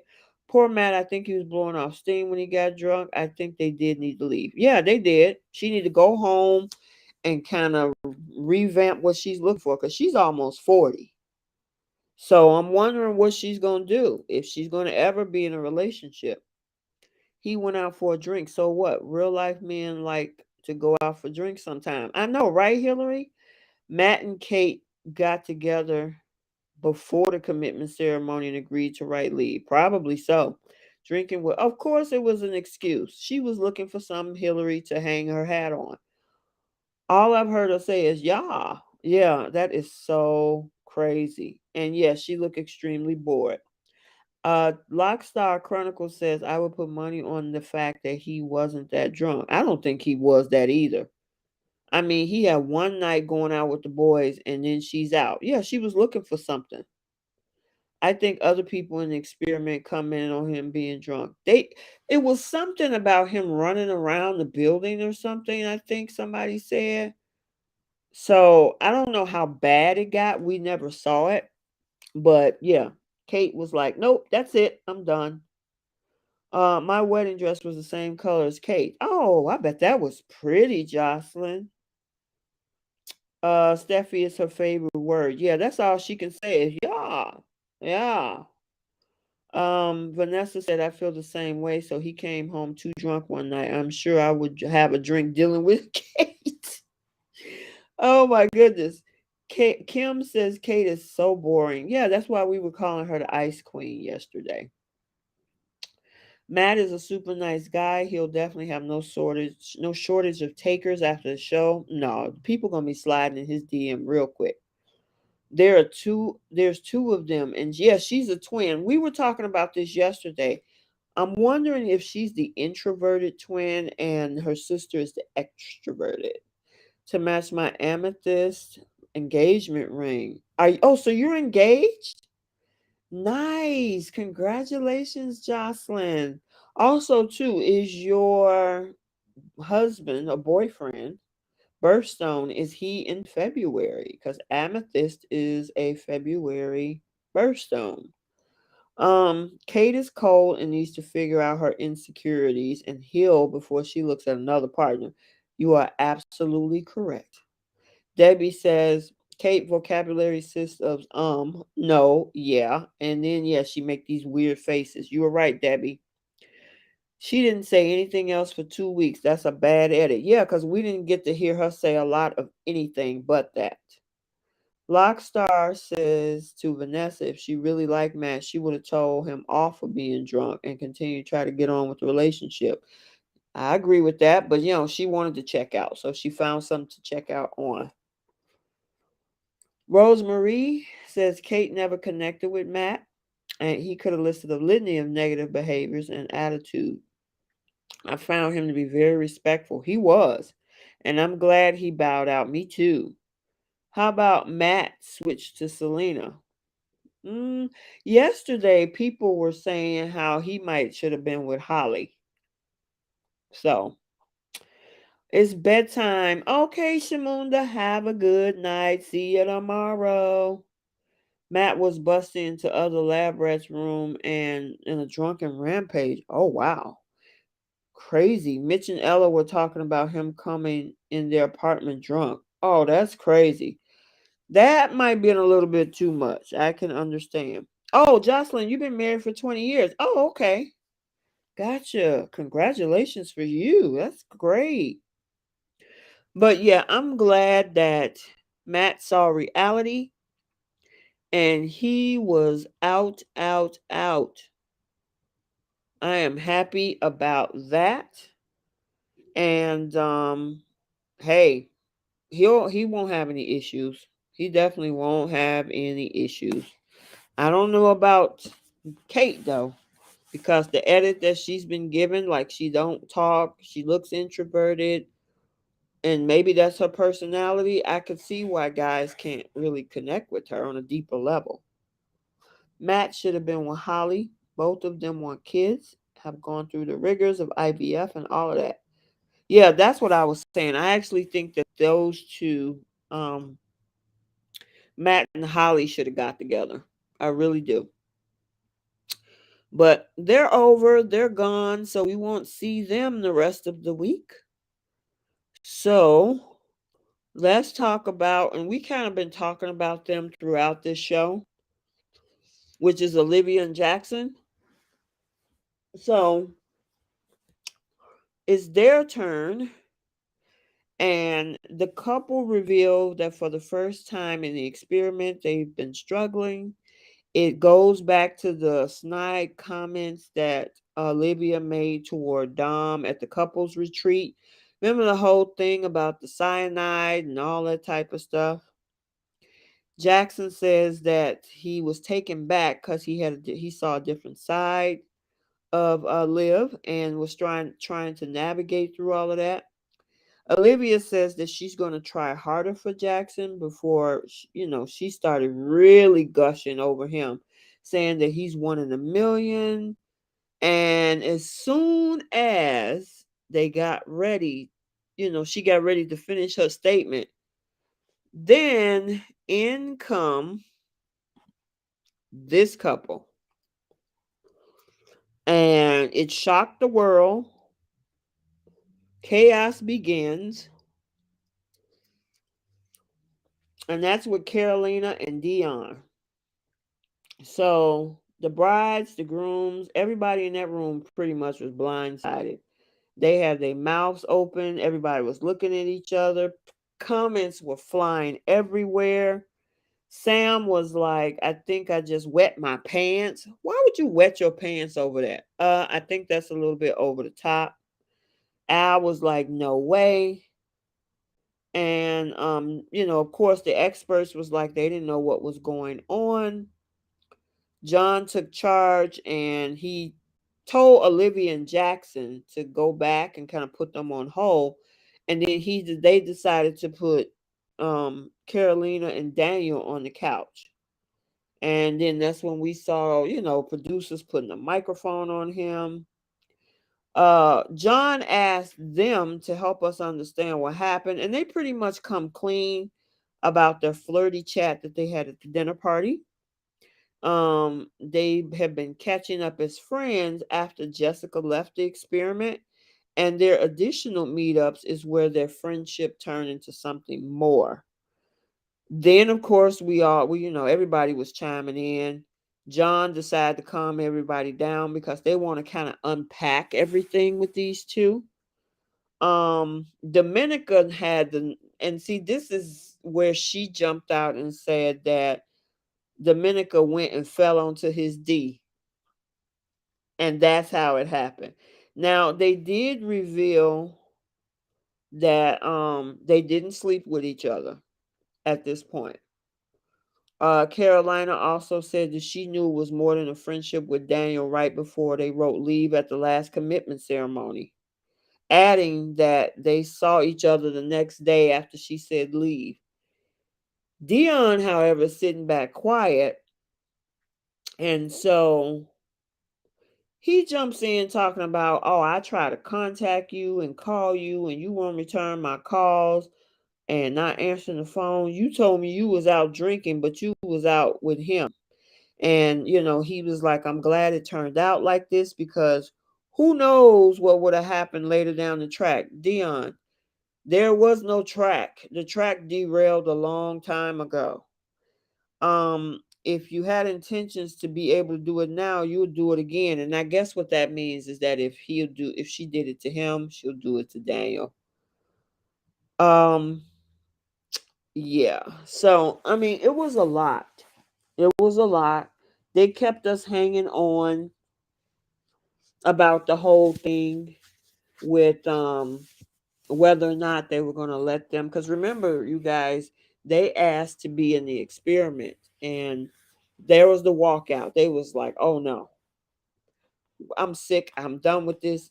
And then they turn around and come back in. That whole thing was just crazy to me. But Dion was firing back. They was talking about how they want to use the experiment as a way to grow their current relationship, and that made the group even more shocked. But John finally came back and said that there's absolutely no way that they're going to allow them to re-enter this experiment as a new couple, and everybody was cheering. John wished them the best, and of course they walk out the door, and Dion and the other brides and everybody said that they're all friends for life. So that's where that was. So let me see what y'all got to say. What y'all got to say? Mm, oh my gosh. Okay, so Hillary's been married for 44 years. Ooh, that's good. That's amazing, Hillary. Jocelyn says an EKG can't connect with Kate. Does she even have a pulse? Oh my God, you so funny. Jackson needs to be wary of Olivia. Jackson needs to consider how she will behave with him if he does something she finds unforgivable, or if she has a disagreement with his family. Yeah, that's a good point. I think Jackson sees familiar signs in Olivia, but doesn't want to believe his wife could do such bad traits. Debbie says you noticed that production bright in Carolina's and Danny's during Olivia's couch session. Great time, and production didn't like Olivia. Yeah, they cut them off real quick. Steffi said, don't think he's going to like what he's seeing going forward. Oh, you're talking about Jackson. Okay. I feel like Jackson will put up with Olivia's behavior too long and it will get rocky. Yeah, we'll definitely have to see if they're going to stick into it for the long term. BS, they were not intimate. Are you talking about, oh, you talking about Daniel and Carolina. So you think they did have sex. Okay. I thought Olivia made the comment about wetting the couch. No, according to, because I usually try to compare notes with 9 Now recap. And no, that wasn't her. That wasn't Olivia. I believe that both of them knew their disclosure wouldn't be gracefully accepted, and Carolina used this to get kicked out. Well, because the thing is, that's why when Dion wrote last week, "Can I change my answer to leave?" They should have let them go. It makes it that much worse, but they wanted the drama. Dion was such a champ throughout this mess. Oh yeah, his Instagram or his social media is about to blow up. Jackson needs to kick Olivia to the curb. We'll have to see if he does that, Hillary. I think Dion felt kind of vindicated at that point because he knew he was tired, and there was a reason she wasn't trying. I mean, she was checked out so long ago. Like I said, that train derailed a long time ago. I was just sitting eating popcorn when Caroline and Danny come in. I was like, they have some balls to show up hand in hand. What did they expect the outcome was going to be? Yeah, production let that whole thing play out because they knew it was going to be a whole man. It was going to be a whole mess. Hopefully Jackson leaves sooner than later. Well, we'll have to see. I'm here for Dion and his high heel moment. Oh my gosh. Felt sorry for Dion when they came in. Yeah, that was crazy. And the look on his face, but he was laughing though. So some parts of these smirks on some of these cast members in that room, I don't know. I don't trust it because when they came in, I don't know if he was laughing as in, aha, I should have known something, or was he laughing for another reason, or smirking, I should say. I think they did the deed. Carolina was itching to see Daniel the whole time.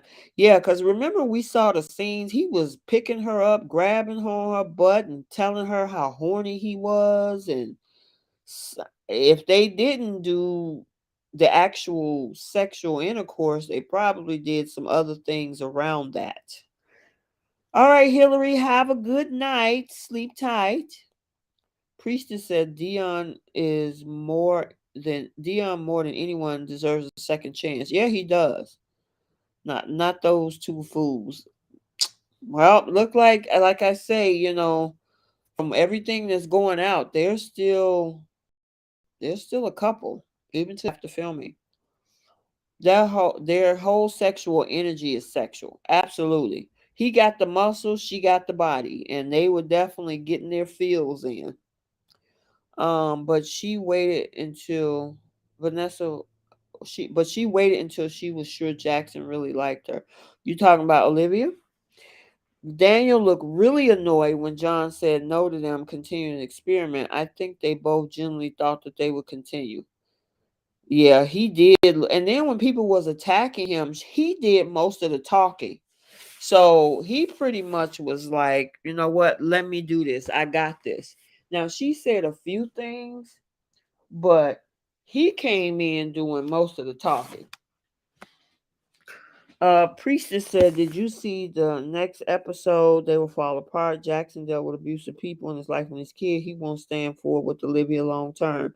Yeah, I did see that preview, but we'll see what he does. As they get close to decision day. I think Carolina and Daniel did the dirty. I think so too, because they were handsy. They couldn't keep them hands off each other. Carolina just there in the chair sitting like a puppy with tail between her legs. How does she expect group to act? She really don't care. She don't care. She got what she wanted. She liked this dude. It doesn't phase her. She don't care, Venice. I want to go back and rewatch Jackson and Olivia's wedding. I want to hear what Olivia's mom has to say. I think she dropped some hints about her personality. Yeah, that would be interesting. I might have to go back and check that out too. Hello from Geelong. Hey, Steph, how about that couch there? You came right smack dab toward the middle end of we of us talking about it. Yeah, it was crazy stuff. It was really crazy. Dion selling units in his new development. Mission accomplished. Yep, timing is perfect. Carolina said she was obsessed with Daniel. Obsessed doesn't work for good relationships. Yeah, how long it's gonna last, we'll have to see. Um, Not only did they not allow them to rejoin the experiment, they told that they would not be welcome in this or any other experiment. No second chance. Well, they're banned. They are officially banned. Carolina was uncomfortable. Yes, she was. Yes, she was looking crazy. Her facial expressions. Does Carolina own dresses in any other color than white? And did you notice Carolina and Sam wore the same dress at different dinner parties?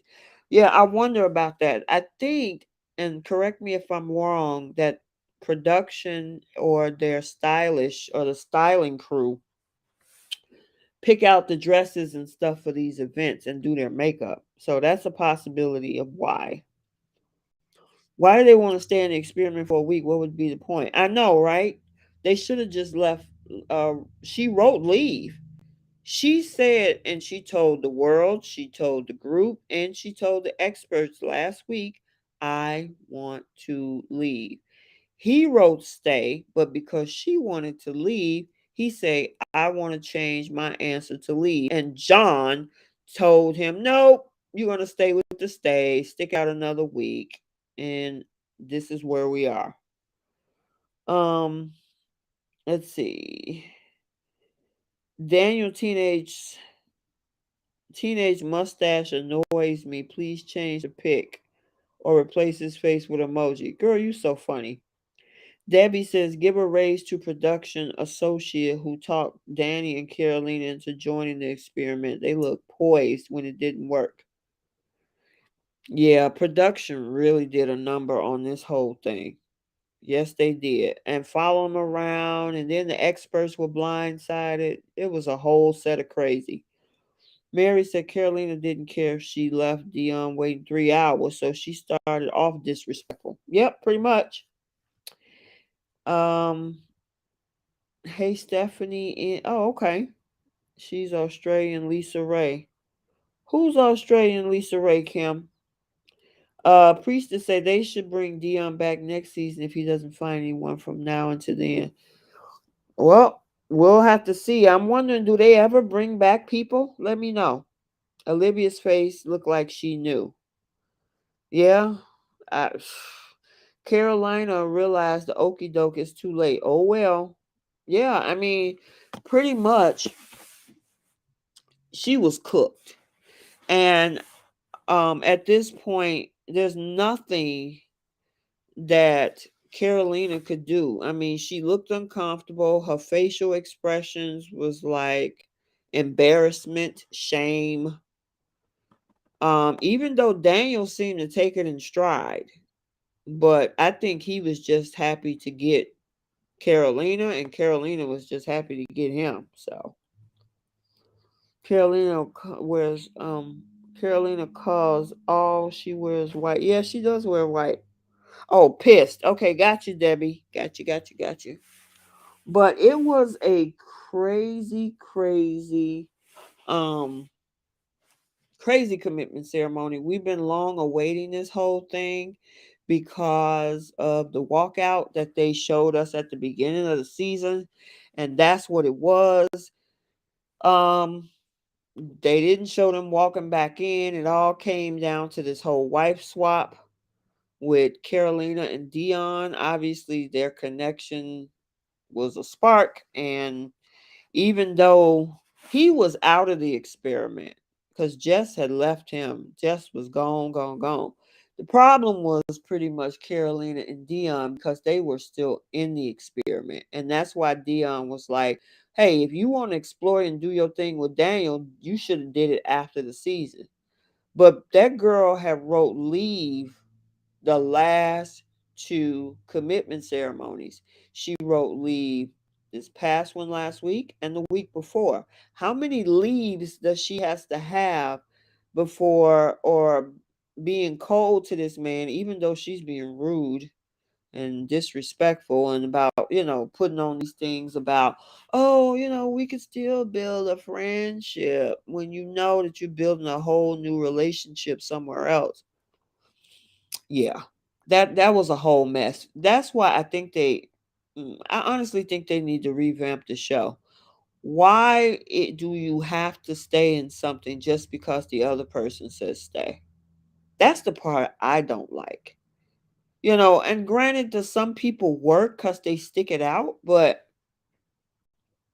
For the ones that are not even in the same apartment, for the ones that are not talking to each other, for the ones that have been cold and checked out on each other, why, if the other person says stay, do you keep them in a delusional relationship? That's why I was so happy and proud of what Matt did, because he could have wrote stay and say, you know what, I still want to give it another chance, give it another 1%. He was like, nope, I see the reality, I'm out. It's crazy. Debbie said, okay, they brought back Elizabeth 2 sessions. Okay. They brought back the one girl a few seasons ago when her husband cheated. I wonder how Carolina's 16-year-olds and Daniel's son will react. DC behavior is nothing to be proud upon. They'll probably go back and say, oh, that's all fake. It's just TV. It was editing.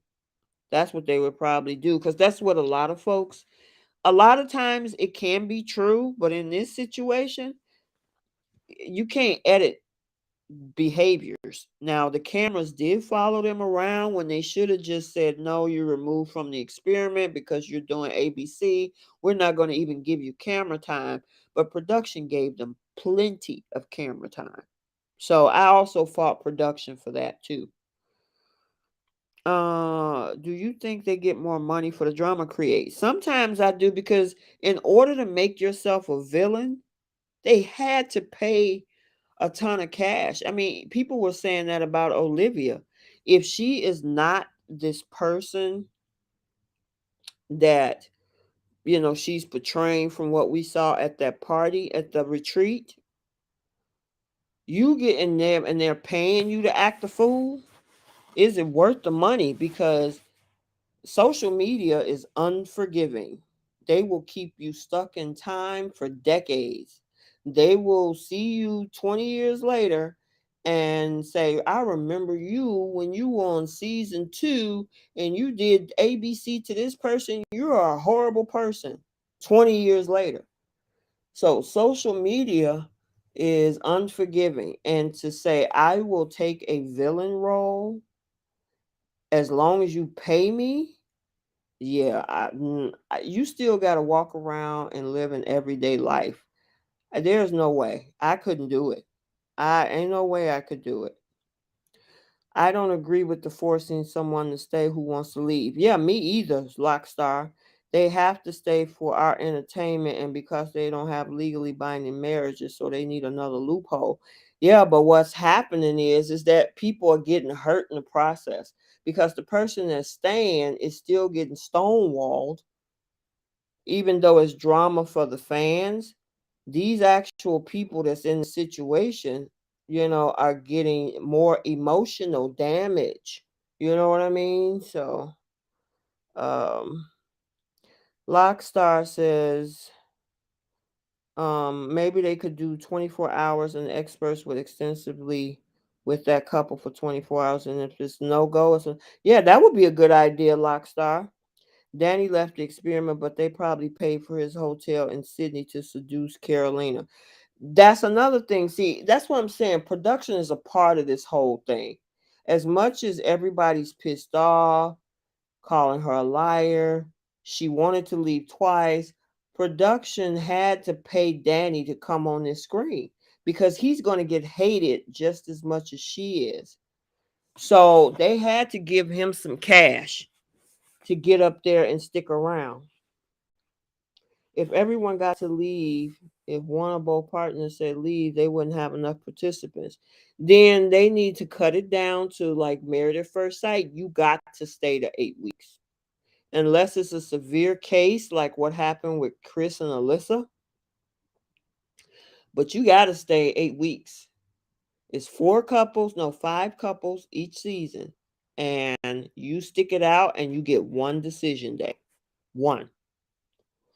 Um, okay, so let me see. Danny left the experiment. They probably paid. Production saw drama potential. Absolutely, Mary. Everyone got to leave. Not go by Dion. Okay. Daniel was in an interview and said, don't forget this is TV people. Exactly. I know that's what that's what they're probably going to tell the niece, the sister, and the son, that it's all staged, it's fake. We were fine. They knew about it. Who knows what they're telling their family? Of course, they rented out the gym to film the whole scene. Yeah, exactly. Exactly. Similar to what they're trailing Al and Sam. Trialing with Al and Oh, yeah, I see what you're saying with the 24 hours. The lab rats know what they're signing up for on the show. The producers are very open about participants' motivations. Young and stupid participants don't care about what happens down the line. You know what? Let me tell you, they care when it gets to a point where it affects their mental health. And especially over here on the US side, there has been so many people that have gotten so much emotional damage coming out of these shows after the fact. The only ones that usually won't have this problem if you're made the star. So like for Love is Blind, Deepti is the star. So now she probably is close to 1 million followers in the past 3 weeks. Whereas on the flip side, the villain is Shake, and his mother's being dragged. He's being dragged. I mean, so there's a lot of emotional damage that can come out of this. People go to counseling, coming out of this whole situation. It's a crazy scenario because a lot of these people that are recruited, I know with Married at First Sight US, some of the cast members are recruited and they ask them, have you ever seen the show? And some of them have never seen the show. And they just figure, oh, I'm going on a dating show. You're going to pay me. I might get a wife or a husband out the deal. And then when they get the villain edit, their lives are ruined. I mean, people had to shut their IGs down, people getting death threats, people trying to get people fired from their jobs. It's just not worth it to play the villain edit, especially if they're paying you for it. It's just not worth it. Who can live like that where every time you look up somebody trying to get you fired because they pissed off of what they saw on TV, or you getting death threats in your DMs? I mean, it's crazy. Social media is not a forgiving place. And that's one reason why on my platform, I try to make sure it's a relaxed, comfortable, fun environment. No bullies, no bias. We have our comments, we can disagree, but we're cool about it. You know what I mean? So it's not a nice place in some of these spaces. That doesn't excuse how Dion got shafted. No, it doesn't. I mean, he should get a second chance. Yeah, Debbie is always calling them lab rats. It's so funny. Not sure if they care about their mental health as much as their Instagram numbers. Well, that's the thing. Um, if you're the villain, your numbers aren't going anywhere. The numbers that normally go up, like Dom, her Instagram has increased in the past week by probably like 30,000. So if you're the villain, you're not going to get that following. And if you do get that following, it's usually a bunch of haters who's looking for your downfall, criticizing your every move, sharing things and talking crazy about you. So you usually don't get that huge following. On Love is Blind, Shake only has 132,000 followers. Now that's a lot, but compared to his counterparts who have 400,000, 600,000, Deepti is almost at 1 million. I mean, it's smaller when you're the villain compared to the angels, or the golden child of the show. Anyone is brave. Yeah, I can't do it. No, thank you. Mm-mm. I'll talk about it. I'll talk with you guys about it, but no. The cancel culture is alive and well. So happy I grew up at a time where you could screw up and then stay private. Yeah, yes, indeed. And it's not even cancel culture is one part of it. It's the extreme internet bullying.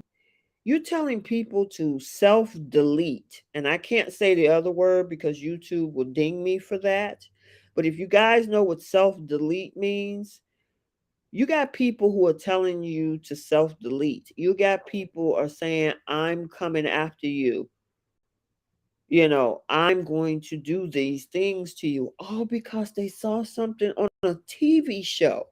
Let me give you one example. So, for those of you guys in the US who watch The Young and the Restless on The Bold and the Beautiful, on The Bold and the Beautiful, if you're familiar with the character or the actor, and he's on a game show, Wayne Brady. Wayne Brady did a short stint on The Bold and the Beautiful. Now, soap operas are 110% fictional, right? What happened was he did a storyline about a baby being stolen. And for those that watch The Bold and the Beautiful, you know exactly what I'm talking about. Because I know I got some soap heads here. But this guy had a few weeks where he stole a baby and sold it off. You know these old crazy storylines that they do on soap operas. Do you know this man, the actual actor? Now we're talking about actors. Wayne Brady got all kind of threats on social media. I could do something to you because you and he had to actually do a live to say, look, people, this is a soap opera. This is not real. This is fictional. You guys are coming at me asking me, how can I do this? How can I play this part? Why would you do a part stealing a baby? He said, this is TV, guys. You got to calm down and see what this is. So imagine if he's getting that on a soap opera, which is all fake. Imagine these people who's on a reality, not so reality TV show. Imagine what they're getting. It's crazy. I don't know about Brave. I think of more on exposure and money. I don't know if it's worth it. Dion was always talking about Carolina's followers on IG. She has a luxury rental business. I'm not surprised she would have thought how the show could affect her. It could definitely affect her now. And it's just like as much as what Olivia is doing is affecting her business because you got people on social media saying, oh man, I wouldn't dare have my kids at her school or her daycare. Extreme internet bullying is a part of cancel culture, but yes, it's our control. Yeah, it is a part. That's why I said it. That's one part of it, and then the other part of it. Yep. Jessica got the villain edit, and she going on to monopolize this opportunity and move to London. People love to hate her. Some people, you know what, Debbie? Some people lean into it. Some people lean into it. And for a moment, Shake on Love is Blind tried to until they start attacking his mother. When they started sending threats to his mom, he was like, okay, you know what? I gotta put a stop to this. Priestess says people are so brainwashed these days. They believe everything they see and hear to the tell lies to your vision. Yeah, TV is people believe everything a lot of times what they see on TV. I mean, it's out of control. Carolina says her business is booming now, mission accomplished. Well, hey, I guess if it worked in her favor, and I mean, she could be saying that just to save face, but who knows? Maybe it did work in her favor. So, I'm glad to see that Carolina is now gone. She can live her life. Matt and Kate are now gone, so they're done. I don't see the 24-hour thing working with the other couple. What was that? Brent Sam and no, Sam and Al. The 24-hour thing. Brent and Tamara. Why I don't know why he said stay. I mean, the only couples that we have that seem to be solid with each other, maybe, is Dominica and Jack. I don't even think the whole Cody and Selena thing is going to go anywhere. Mel and Mitch and Ella, it looks good for right now. And then Olivia and Jackson. I, we don't know where that's gonna go. We'll have to see. I mean, she loved her some Jackson, but is Jackson gonna continue to stick it in there with her, or stick in there with her? Hang in there and try to make this work. Yeah, I mean, you know what, Dij4D, that whole thing is trash. You are absolutely right. 24 hours. What is that gonna do? About 8 to 10 hours, just say 6 to 8 hours of that 24 hours is going to be sleeping. So what's going to happen to the other, what, 16 hours? And they got to go to work. So how much time they're going to have to spend together to make this thing work? You're stupid. People will seek out like-minded people. TV and news support their opinions. True debates or exchanges like this are an endangered species. Yeah, yep, that's true. I'm so sad the season will be. Me too. Me too, guys. Oh my God. Well, we for those that watch the US version, it is still going on. Temptation Island starts next week. For those like David who watch um, Ready to Love, we're coming up on the end of that, but then it's going to go right into the Miami season of Ready to Love and the new season of Put a Ring on It. Season 3 is coming out on March 25th. So there's, a lot of things that is out there that, to check out, but I'm definitely going to miss everything that happens. But hey, it's over yet. We still got 4 or 5 episodes and we still got another live to do next week because got to be one more commitment ceremony or the final one. And we got recaps on the next few episodes. So let's just enjoy the moment. Let's see.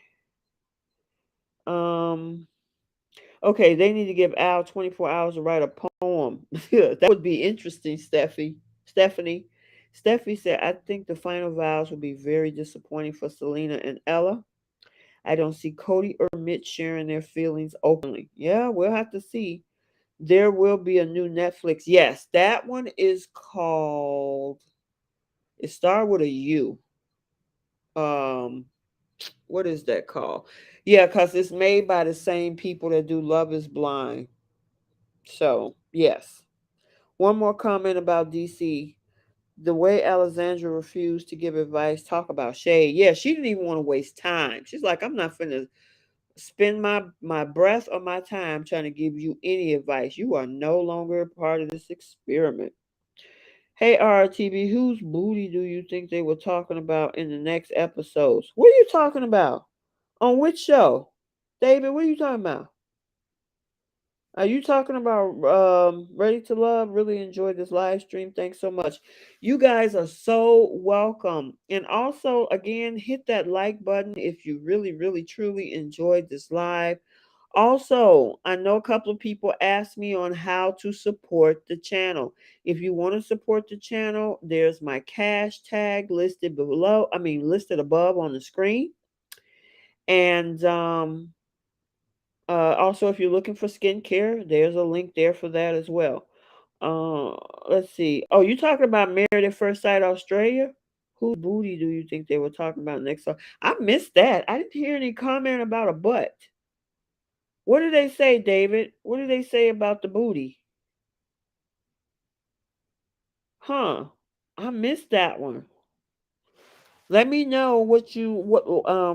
Oh yes, that is correct, Kimberly Rivers. The ultimatum. I knew it started with the letter U. I'm sitting up here thinking about like, okay, what's the name of that show that's going to be on Netflix? Yes, it's called Ultimatum. So yeah, David, I missed that. Mary missed it too. What are you talking about? What booty? Dang, all of us is asking you. What are you talking about? There was a lady laying on the bed and a nude picture was taken. Where did you see that? I didn't see that. I did not see that. Jocelyn, you saw that too? Wow. Okay. I did not see that. Yeah, we all missed that one. I'm gonna have to go back. I'm gonna look. I have the. Hey guys, why don't you go back? The video is on my channel. Just scroll all the way to the end and see the previews, and we can see what David is talking about. Yeah, I'm gonna have to go back and watch myself. So, all right, you guys, it was a good one. We had fun. I'm gonna end this stream right here. I hope you enjoyed this commitment ceremony recap and live. And until the next one, we will see you very, very soon. Bye.